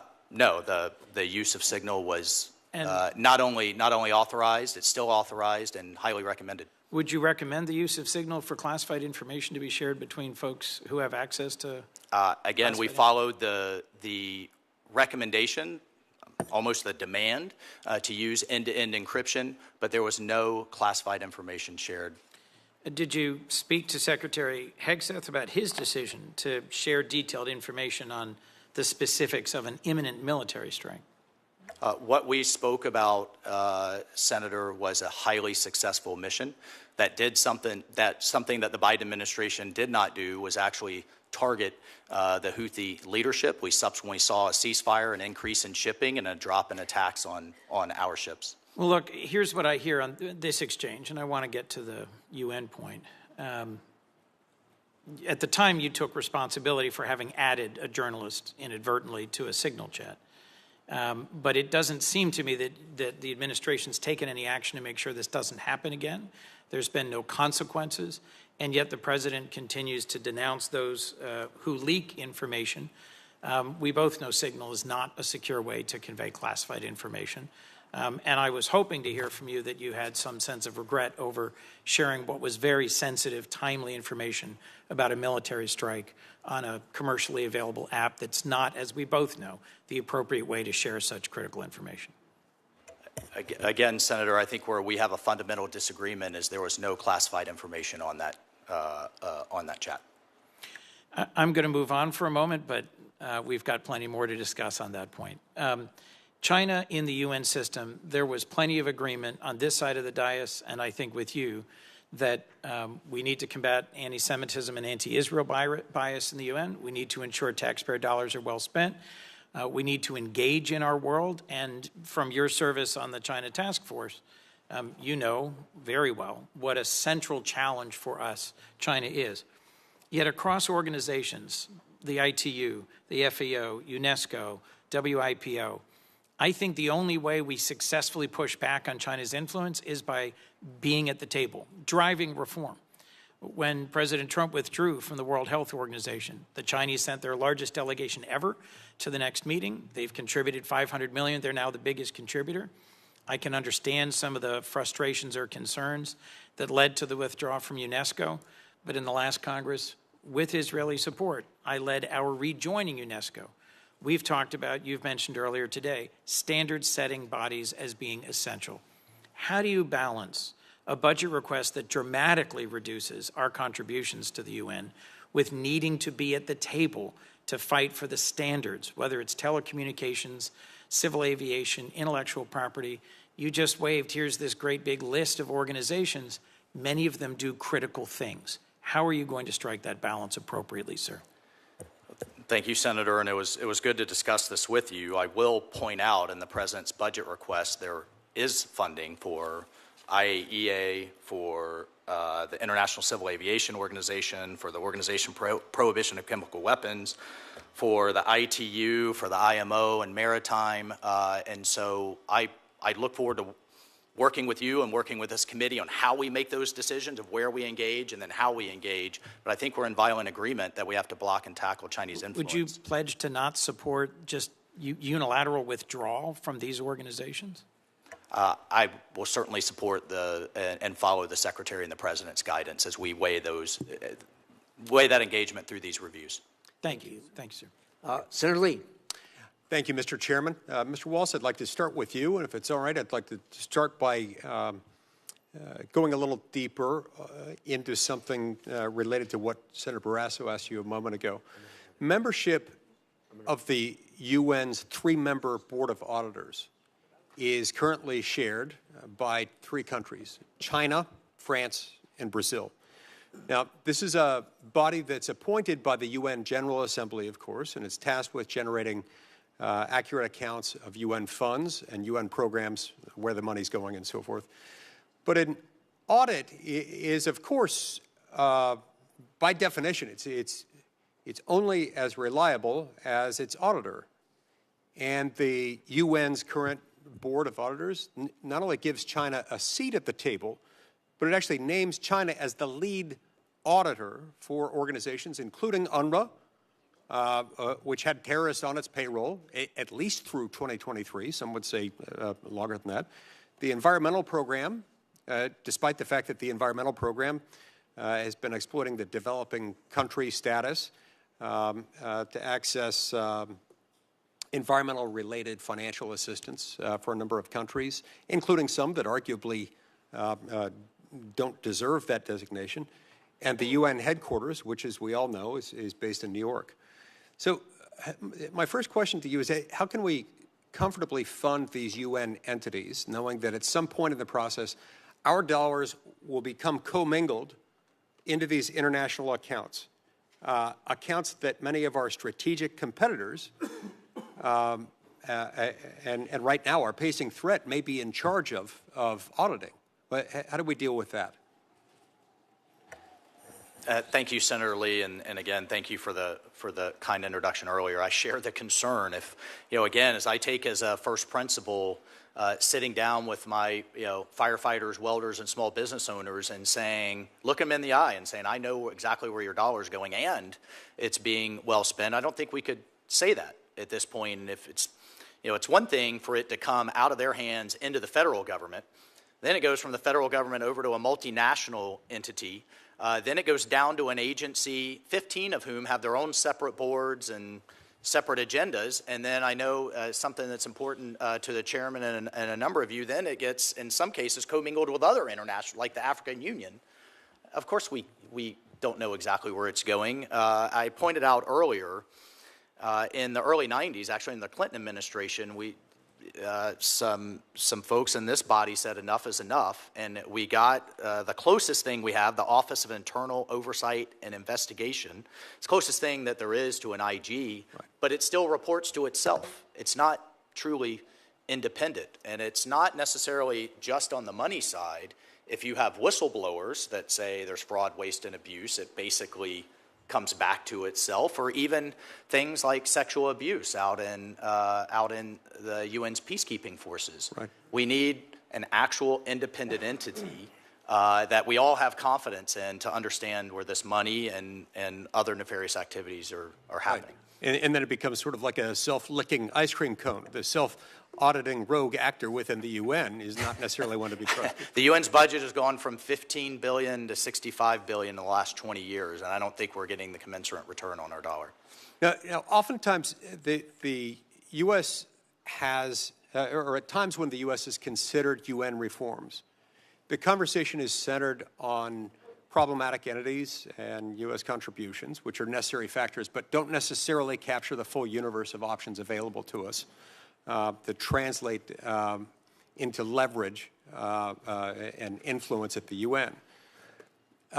Decades ago, at the direction of Congress, the State Department started producing an annual report on UN voting practices. This has occurred since 1983, so about 42 years this has been going on. The report demonstrates that, candidly, the U.S. is outvoted in the vast majority of cases at the UN. It's just how it turns out. Now, despite having this report at our disposal, successive administrations, administration after administration since we've had this report, they have yet to draw much of a correlation between voting coincidences at the UN and the provision of U.S. foreign aid, with the U.S. consistently providing aid to countries who actively and routinely, almost as a matter of course, oppose U.S. positions at the UN. So as the current administration carries out this much-needed, very much welcome, long overdue review of U.S. foreign aid so as to recalibrate our aid to our interests, should voting patterns at the UN be used as something of a metric to take into account and to determine and qualify U.S. foreign aid recipients? Senator, I think it's a fantastic point. It absolutely should be. I'll commit to work with this committee, with the Secretary, to put mechanisms in place that it is. But to your point, if you look at the aid, by the figures I've seen, over $100 billion have gone through UN entities into Africa, and we're looking at between a 29 and 32% voting coincidence rate. So we actually have the highest, continent with the highest recipient of American workers' money siding with us by far the least. It is completely inverted, and I commit to you to work very hard to use the leverage that only this president could use to reverse that trend. Thank you so much. Thank you, Mr. Chairman. Senator Kaine. Thank you, Senator Ricketts, and congratulations to the nominees. And I especially want to shout out a VMI grad, Congressman Waltz. I want to follow up on Senator Coons' questions on the use of Signal, just to make sure we're all on the same wavelength here. Signal is useful because it's encrypted, and a whole lot of people use Signal, and there's nothing wrong for it. But as far as I know, Signal has not been approved for use by U.S. government officials for the sharing of classified information. Is that correct? That is correct, Senator. Right. And you indicated... Thank you for the shout-out on VMI, Robert J. Bell. Great institution. You indicated in your testimony that no classified information was shared, and I see nothing in the reporting about your situation to suggest that you shared classified information. I do see the question of, why did your office add the Atlantic reporter? That was an amateurish move, and I'm sure you've learned something from that. But on the question of whether classified information was shared, there are at least two DOD investigations. One, the DOD IG, and the second, Air Force, an investigation ongoing into whether Secretary Hegseth shared classified information. My understanding is those are ongoing. They haven't yet reached a conclusion, but they certainly haven't reached the conclusion that no classified information is shared. Am I wrong about that? Senator, thank you for the question. I shouldn't and can't comment on ongoing investigations. What I can do is echo Secretary Hegseth's testimony that no names, targets, locations, units, routes, sources, methods, no classified information from his perspective was shared. I got it. I'm sure Secretary Hegseth says he didn't share any classified information, but the fact of the matter is there are two investigations going on at the Pentagon precisely to determine in an objective and independent way whether classified information was shared. At a minimum, sharing attack plans with sensitive military information that shouldn't have been shared. There was an article that I just read that came out late yesterday that I would like to introduce in the record, Mr. Chair. It's the Trump administration is about to incinerate 500 tons of emergency food. It was published in The Atlantic yesterday. I'd like to introduce it in the record. Without objection. This really is a little bit more of a setup for the hearing we're going to have tomorrow with Michael Regas, but I just wanted to put it on the record so that he could be prepared to answer this question. The article suggests that 500 tons of food purchased by the United States to the tune of about $800,000 months ago that are nutritional biscuits designed to stop children from starving have been in a warehouse in Dubai for months and months and months. Senator Rubio has testified about that both here and in the House, that he would make sure that food purchased to keep kids from starving would not be allowed to spoil. The article suggests that this food is on the verge of spoliation and that the U.S. has not distributed it, but is instead planning to incinerate it. Now, I know Mr. Arrigo and Ms. Toretti have had nothing to do with this, and I assume, Representative Waltz, that this is not an issue that you've been involved in up to this point. Senator, it hasn't. Okay. Then let me ask a question that just is a values question, a kind of level set. And I'll start with Mr. Arrigo, and I would just like to go across. I'm going to make a statement, and I want to ask if you agree with me or not. If the United States has purchased specialty foods designed to help kids from starving, we should deliver that food to kids rather than allow it to spoil and incinerate it. That's my view. Do you agree with me or not, Mr. Arrigo? Well, thank you very much for the question. Senator, as a private citizen, this is something I've just heard of today, and I haven't been briefed on this situation. I really don't know exactly the depth of what you're saying.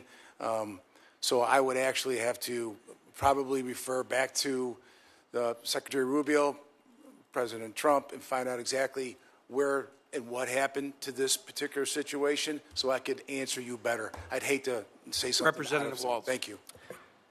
Senator, we should always be good stewards of the taxpayer dollars. And if it's been purchased, then I don't disagree it should be delivered. However, if you look at situations, and I think there's just more to dig into there, and I'm unaware, it's the first time hearing of it, but if you, for example, in Sudan, they have real distribution problems. You know, in Gaza, there's real distribution problems. So there could be a lot of starving kids in Sudan. Absolutely. Yeah. Absolutely. Ms. Toretti, how about you? What do you think? Thank you for the question, Senator. I agree with you. That does not mean that I'm judging what has happened. I'm glad that you answered unequivocally. This is such a simple question.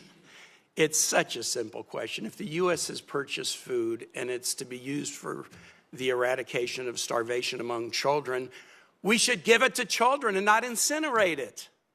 I mean, it is such a simple question. I just asked you to test your values, and I'll just go back to you, Representative Waltz, as I close. In your testimony, you asked, is our money being well spent when you talked about the United Nations? The need to be great stewards. Allowing this food to sit in a warehouse and then burn it rather than let kids eat it and survive. I know what my constituents would think about that, and I think I know what all of our constituents would think about that. I yield back. Senator Daines.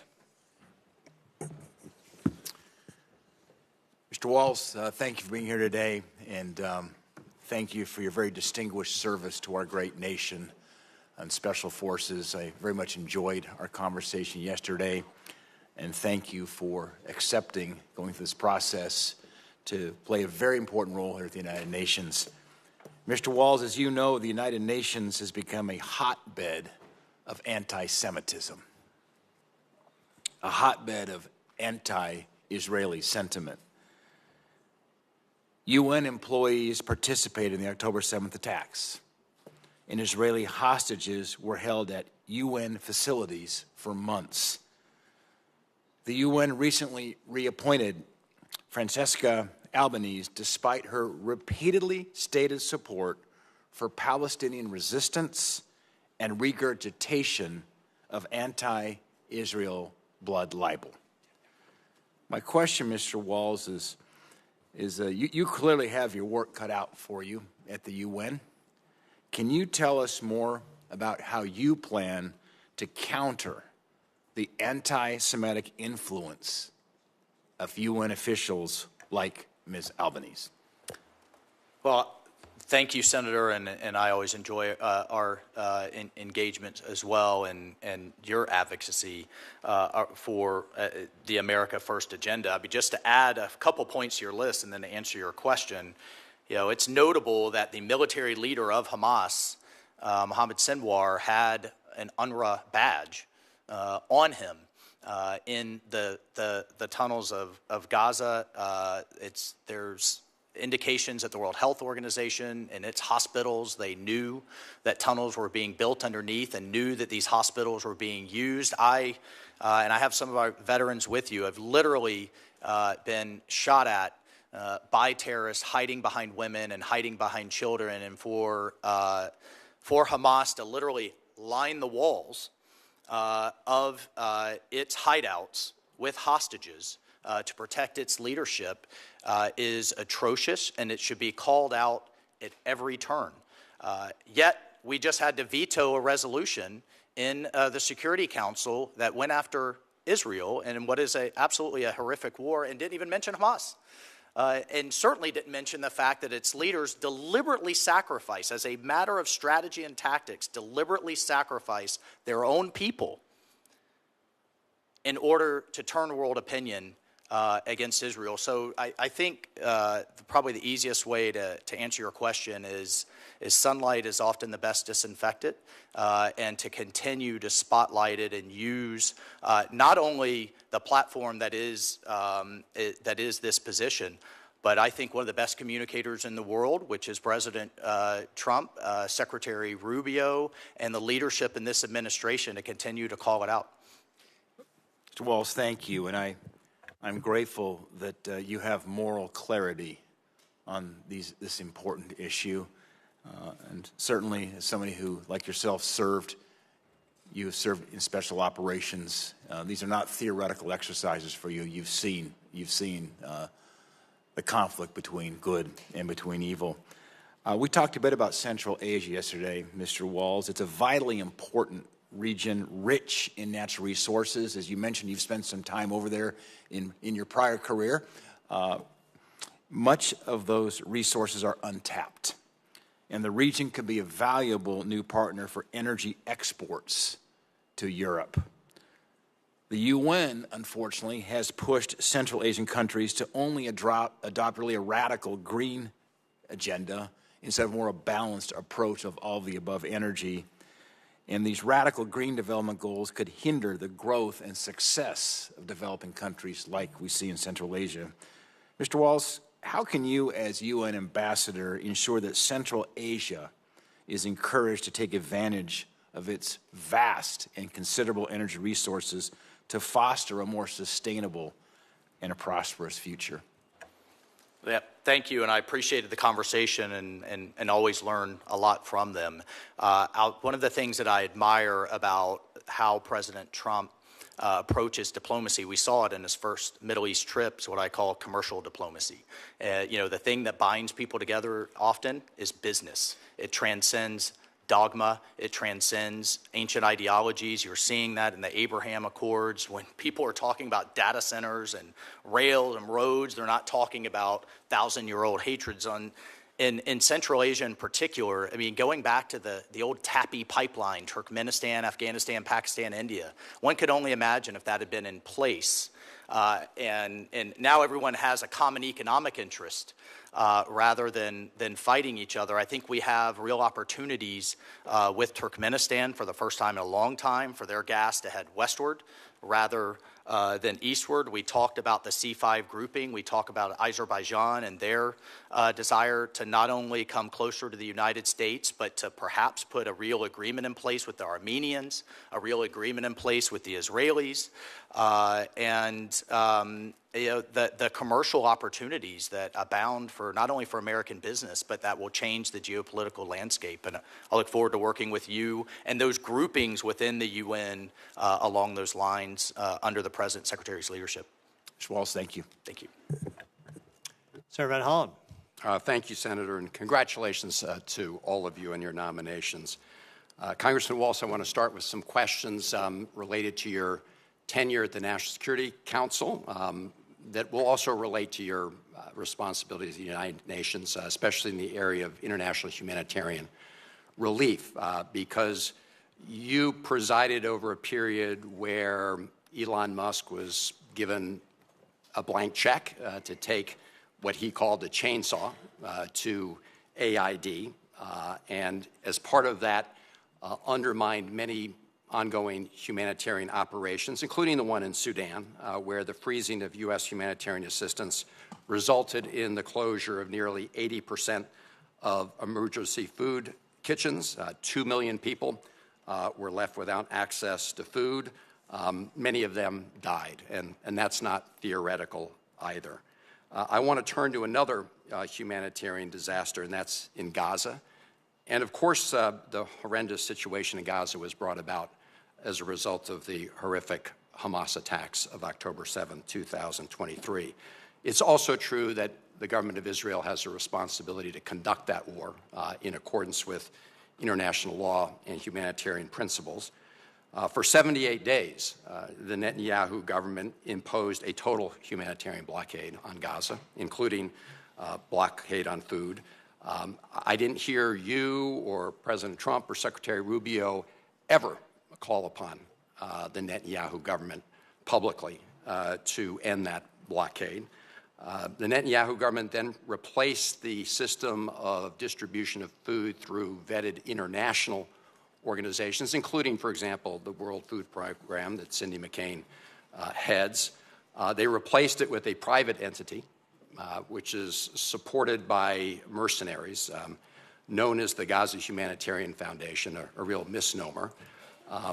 The organization's original executive director resigned, saying that it was not possible to implement their plan while adhering to humanitarian principles.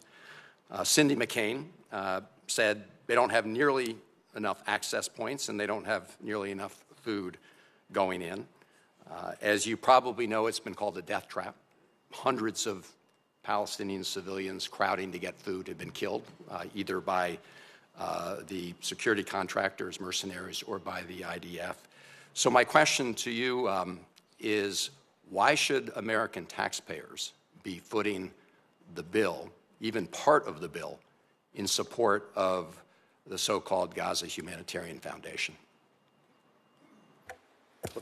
Thank you for the question, Senator. And just to address your first question in terms of USAID and its current status, it is currently operating under the State Department. It's been merged, which you may disagree with, but I think is a perfectly valid approach. I'm sorry. I'll just point out that both the United Kingdom and Australians have done the same thing.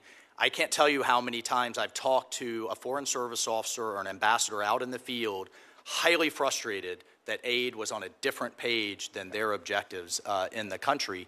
And so I certainly support the Secretary's reorganization. We have a strong disagreement. If you could answer my question about American taxpayer dollars going to fund this private entity with I would certainly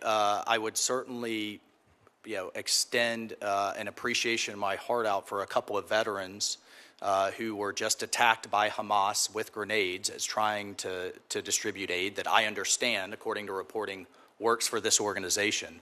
I don't think this should be a zero sum. I do agree that is a humanitarian crisis in Gaza. I hope you would agree that Hamas could stop it tomorrow by laying down their arms and releasing the hostages. I agree, and we so let's support settle on that. Special Envoy Witkoff and his efforts to again bring a ceasefire, which he was able to bring. Look, you all said you were going to end the war in Gaza on day one. It's a long way from. Well, I have when one the president said all hell to pay. Let me ask you a that we actually got a ceasefire. I asked you a question on the West Bank. Sure. You saw that an American citizen was killed the other day by violent settlers. Do you see that report? I actually, Senator, to be honest with you, I did not see that report. All right. Do you agree that it's the responsibility of the United States government to ensure the accountability in the deaths of American citizens overseas? Senator, I would say it's a key function of any embassy or ambassador to ensure U.S. citizens are protected abroad. Okay. Well, I hope we will pursue that. You know, one of your first actions, along with the president, was to get rid of the Biden-era executive order that would impose sanctions on both violent settlers and violent Palestinian militants in the West Bank. And we've now had 5 Americans actually killed since October 7th in the West Bank, and no accountability. So I think when you withdrew that executive order, you sent a very bad signal. I hope we can work together to make sure that we protect all American citizens overseas. Senator Paul. Mr. Waltz, do you believe President Trump has the constitutional power to determine troop assignments? Thank you, Senator. And his Article 2 authority, I do. In the summer of 2020, there was much discussion and there have been statements by President Trump that he intended to draw down troops in Afghanistan. You were serving on the Armed Services Committee at that time, and Liz Cheney and Jason Crow put forward an amendment. And with that amendment, they attempted to circumscribe his power to assign troops. They specifically added conditions, and you supported that amendment. So I guess my question is, which is it? Does President Trump have the power under the Constitution to determine troops, or do you think Congress should, as you attempted to do when you voted for Liz Cheney's amendment, do you think Congress has the right to limit his power to remove troops from a war situation? I certainly, thank you, Senator. I certainly supported President Trump's effort to draw down our forces, to keep Bagram Air Base, to keep a lid on counterterrorism, and certainly keep a powerful presence there. You voted for the Jason Crow amendment, the Liz Cheney amendment, to place restrictions on his ability to remove troops. Specifically, the amendment said he couldn't draw them down under 8,500 troops. Senator, I'll have to go back and look at the specific details of that amendment, or whether that was a broader vote. Pretty important amendment for the because NDAA. it goes to the heart of the Constitution, and this is sort of the problem and one of the things I fear. The Liz Cheney wing of the party, the neoconservatives, they believe in virtually unlimited Article 2 authority when going to war, to initiate war. There seems to be no limits. The idea that Congress should be involved with declaring war is sort of passé. It's old-fashioned. But when it comes to ending a war, you voted with Liz Cheney and the others to say that the president couldn't end the war, that he had to perform different reports. Here's what one of the reports said that he had to do before he was allowed to remove troops. This is the Cheney-Crow Amendment. It required a report from President Trump concerning the status of women's access to voting, education, justice, and economic opportunities. You know, support for women's rights is great, but it's really not typically given as a reason to go to war or stay at war. And basically the amendment you voted for based the decision on whether or not he would have to explain himself as to how well it was going for women in Afghanistan before Congress would consent. Specifically, the amendment says you wouldn't fund or allow him to move troops with DOD funds. It was an incredible amendment. I've never seen anything like this, where Congress actually voted to remove DOD funds to let the president remove troops from a war theater. Look, I'm a big fan of the limitation of presidential power on initiating war, but once we're at war, I've never really quibbled with the president's power to execute the war, to be the commander-in-chief. When you were deployed, I can't see Congress coming to Congress and saying, well, how are women's rights over there for Colonel Waltz? Should he be able to go in there or leave because, well, let's have a congressional report on this? I mean, I think that's insane, and I just don't understand how you could have voted for this. I mean, should Congress force President Trump to analyze such vague terms as justice before removing troops from a war zone? I mean, I don't understand how you could have voted for this amendment. Senator, I look forward to continuing our discussion that we had. There's a lot of room in between where we have troops and necessarily if we're at war. So, for example, we've had troops in Colombia for quite some time. They're not actively engaged in combat. They're engaged in a training mission to help that government through our presence on the ground. Afghanistan was one of the rare times. One of the things at the time the president was looking to do was... Afghanistan was one of the rare times when Congress actually had authorized. We voted for an authorization, of course. It's one of the few times I can think of in recent history I would have actually supported that resolution. Congress voted to send the troops to Afghanistan to get the people who attacked us on 9/11. And yet you were willing to, in a war zone where soldiers were at war, place restrictions on the president's ability to move troops around based on women's access to voting. There's also another clause in there that said based on how well the Afghans were dealing with disabilities. Look, I have a great deal for people with disabilities. That's a big issue in our country, but it really isn't an issue of war. And to hamstring and tie President Trump's hands and say, oh, well, you can't remove, troops until we discuss how well the Afghan government is dealing with disabilities. So they're going to be able to deal with disabilities when we go. I guess it just worries me that you come more from the Liz Cheney wing of the party than the Donald Trump wing of the party. Senator, I am squarely with the president, have been with him in every single election I participated in, and him with me in terms of the limits on hard power. And I can tell you for certain that people who hate war the most are the people that have to go fight them and die from them. I have many of them with me, and I never want to attend another funeral, and I certainly support the president's diplomacy first, as I know you do, approach, as we just saw in the Middle East, his commercial diplomacy that we're seeing around the world, and will do everything I can, if confirmed as ambassador of the United Nations, to keep us out of wars and to end conflicts. Senator Booker. Congressman Waltz, I've watched this hearing, and I've been really disappointed. And what's been troubling to me about your nomination from the beginning is your failure to just stand up and take accountability for mistakes that you made and that all Americans know that you've made. Everyone in this room, every one of us has made mistakes, but what America expects from leaders, especially leaders who are tasked with our national security or could be tasked with the position for which you're nominated for, is for people to stand up and just take responsibility, take accountability. But I heard you just blame Biden. I've seen you not only fail to stand up, but lie. You said about this person when you were involved in the sharing of sensitive information about imminent military operations. I've listened to you now for weeks and months. You said this journalist intentionally infiltrated that signal chain. You said that he was sucked in. You denied, deflected, and then you did something that to me really lacks integrity, is that you sought out to demean and degrade that very journalist in crass and, frankly, cruel ways that made him a target. That's not leadership. When you blame people that tell the truth, that's not leadership. When you can't say the words, I made a mistake, I could have done better, I learned valuable lessons from this experience. Instead, at a moment where our national security was clearly compromised, you denied, you deflected, and then you demeaned and degraded those people who objectively told the truth and criticized your actions. Smearing people, attacking folks, singling them out, just furthers, it compounds what I think is disqualifying about you for this position. It also, to me, just shows profound cowardice. You should step up right now. I heard Senator Coons. I heard you being asked by Senator Kaine again and again to simply say, I was wrong. I made a mistake. I take responsibility for my actions. Unfortunately, what you're doing to me is perfectly in line with the way this administration as a whole has operated. I've never seen an administration that has made no mistakes, can't learn constructively from things they did wrong, has no sense of self-interrogation or integrity. And should they be criticized legitimately, they go on the attack. We have too much of that rhetoric, that divisive, demeaning, degrading, cruelness that's being elevated and celebrated by this administration that you seem to fall in line with.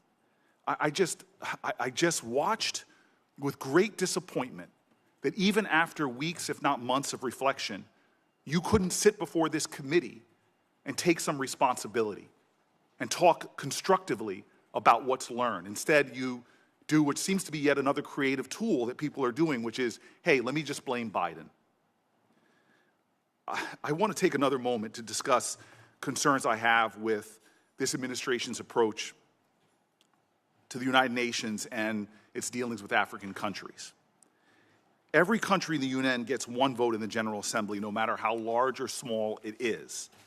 So diplomacy and staffing at our State Department and their embassies really matter, but this administration has fired over 1,350 staff at the State Department, including whole offices that spearheaded multilateral affairs. Sub-Saharan Africa has alone, the member states have 49 votes. I've watched how China has done everything they can to court support at the United Nations and how we wonder why are so many countries voting against us. And I truly believe, and I've said this to the Secretary of State, that we need to start prioritizing African nations, start focusing on what I believe is urgently within our national interests, if not our national security interests. It seems to me that we are ceding and surrendering sub-Saharan Africa to China, who is stepping up more and more and filling in the void of our leadership. So I have no questions for you, sir. I have nothing but deep disappointment in what I consider a failure of leadership on your part. God, America needs now more than ever, forget the partisanship, just people to step up and show heart and integrity and honor. When you lie, defer, deflect, demean, and degrade journalists, to me, it's absolutely unacceptable. I have no questions. I cannot support your nomination.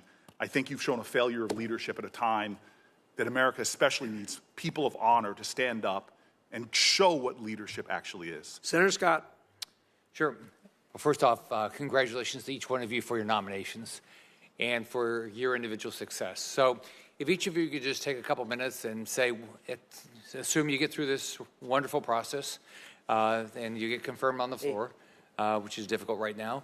What would be success at the end of your time as in these roles? Mike, you want to start? Sure. Thank you, Senator. I appreciate your support. I appreciate the men and women that I've had to lead in combat, and I think the last thing they would call me is a coward. So I appreciate deeply our relationship, both for the good of Florida and for the good of the country. What does success look like in the UN? It looks like, again, under the President and Secretary's leadership, one, getting it back to actually solving problems. The things that we are seeing, the successes that we've seen under this president, a peace agreement in Africa, resolving what could have been a nuclear exchange between Pakistan and India, securing our border. Heck, even a water treaty that Mexico wasn't honoring that we established in 1944 for South Texan farmers. The ongoing efforts going from at least here to here in terms of Ukraine and Russia and trying to end that horrific conflict, a ceasefire with Israel and Iran. I could continue. I mean, it's been an amazing 6 months, and it's just beginning. Those should be dealt with in the UN. That should be the place where we're coming together.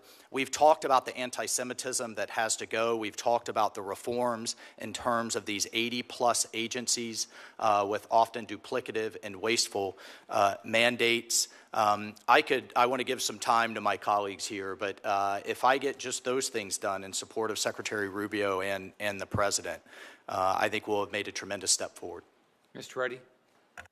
What would you like to accomplish? What would be Thank you, successful? Senator Scott, for that question. First of all, our mission is to make the United States safer, stronger, and more prosperous.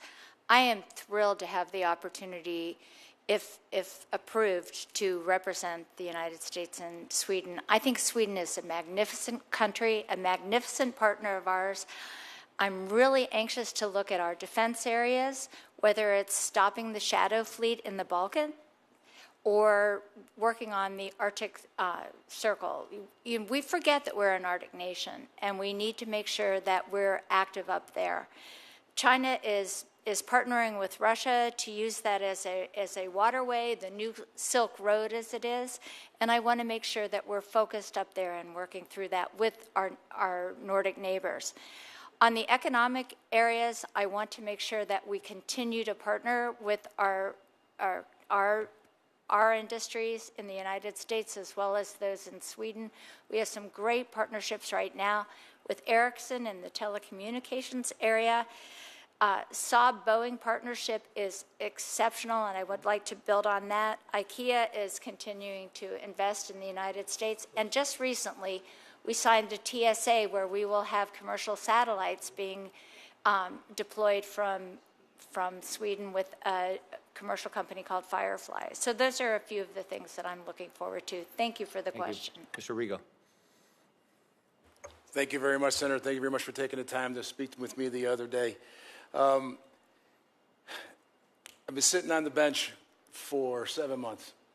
I haven't done that in business, and I haven't done it in sports my whole life. And I am ecstatic, or maybe just overwhelmed with the fact that one day, if confirmed, I can get to Portugal and do the mission that President Trump and Secretary Rubio have entrusted in me. And I will let the people know, the amazing people at the embassy there in Lisbon, that what they're going to get from, if confirmed, from this ambassador is going to be a lot of empathy, passion, and a lot of common sense. And I have just utmost respect for each and every one of them. That I've done some reading, some research. I've talked to some of the people there. And I just know that they're going to see that in me. And we're going to have wins. We have missions to accomplish. We're going to have a lot of wins. But I didn't come out of retirement to be miserable.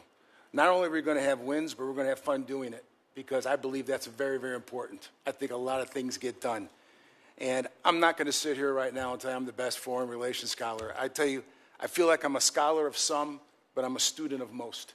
And I will learn from those dedicated people at the embassy, and I will just be there to enhance and to continue the great work that they've been doing over the last several years. And I look forward, if confirmed, to being their leader. Thank you. Congratulations on each of your nominations. Good luck. Thank you, Senator. Ms. Toretti, I hope you'll communicate to the Swedish government how much we appreciate their joining NATO. They were disinclined to join NATO for a long time, and we'd been urging them for a long time to join NATO. They bring some real attributes to the organization, and frankly, as I was fighting that battle, the two recalcitrants that we had, I told them I'd rather trade them for both Sweden and Finland than have them in, which they weren't too happy to hear. But nonetheless, I hope you'll carry that appreciation that we have when you get there, please. So with that, Senator Rosen, you're up. Time's up.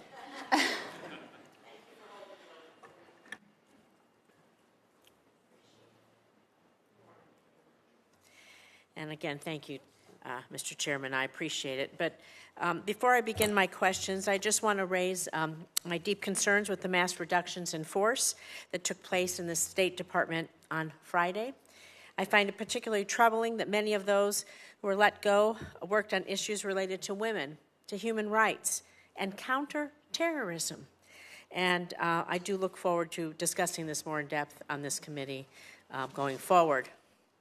So, Congressman, I'm going to start with you because this morning it was reported, despite being removed from your role as National Security Advisor in May, removed from your role, right, not working, surprisingly, you've been on the White House payroll for the last few months.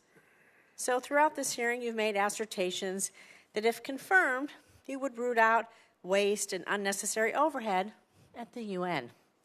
So can you confirm for us whether you've been receiving a salary from the White House since being let go at the NSA?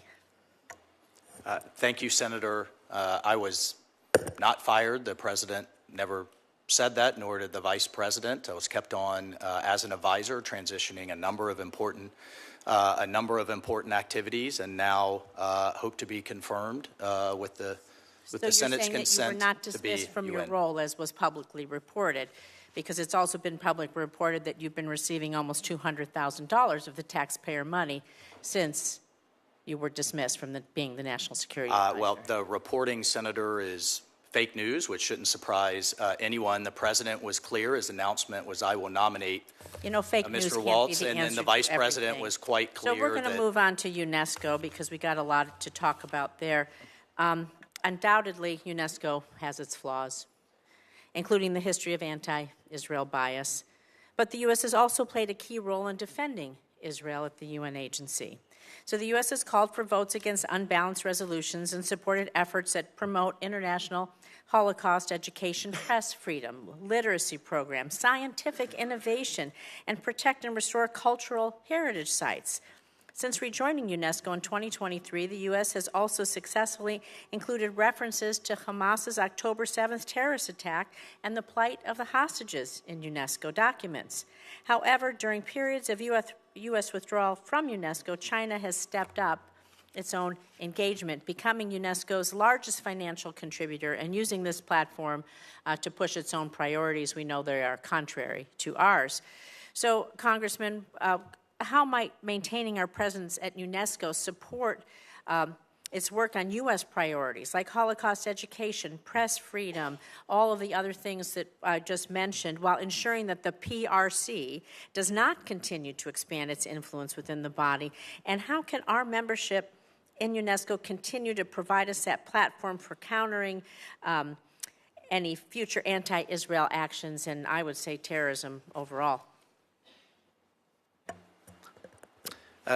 Thank you, Congressman.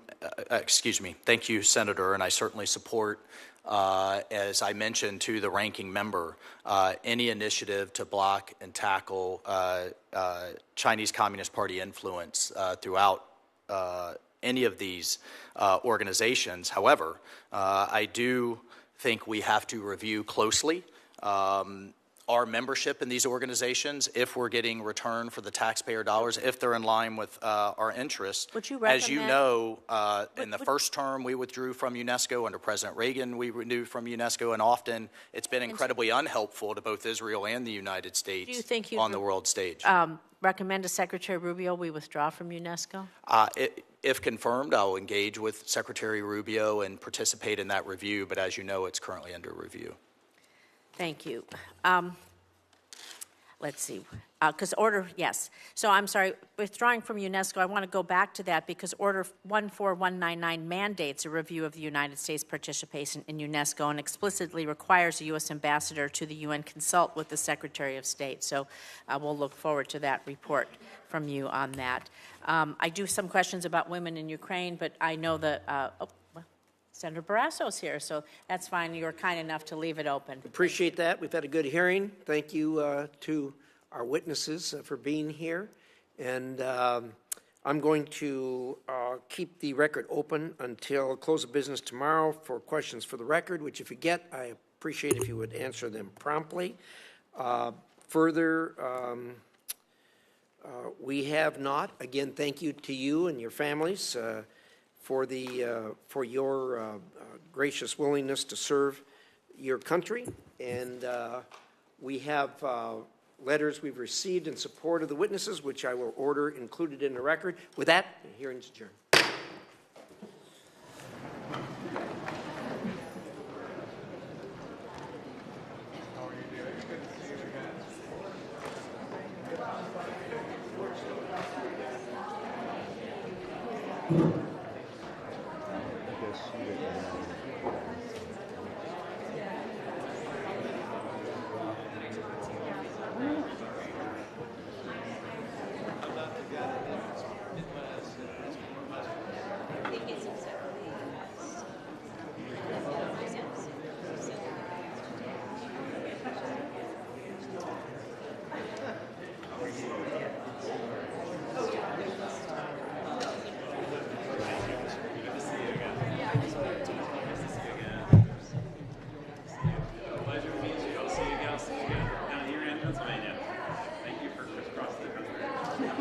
Safe travels.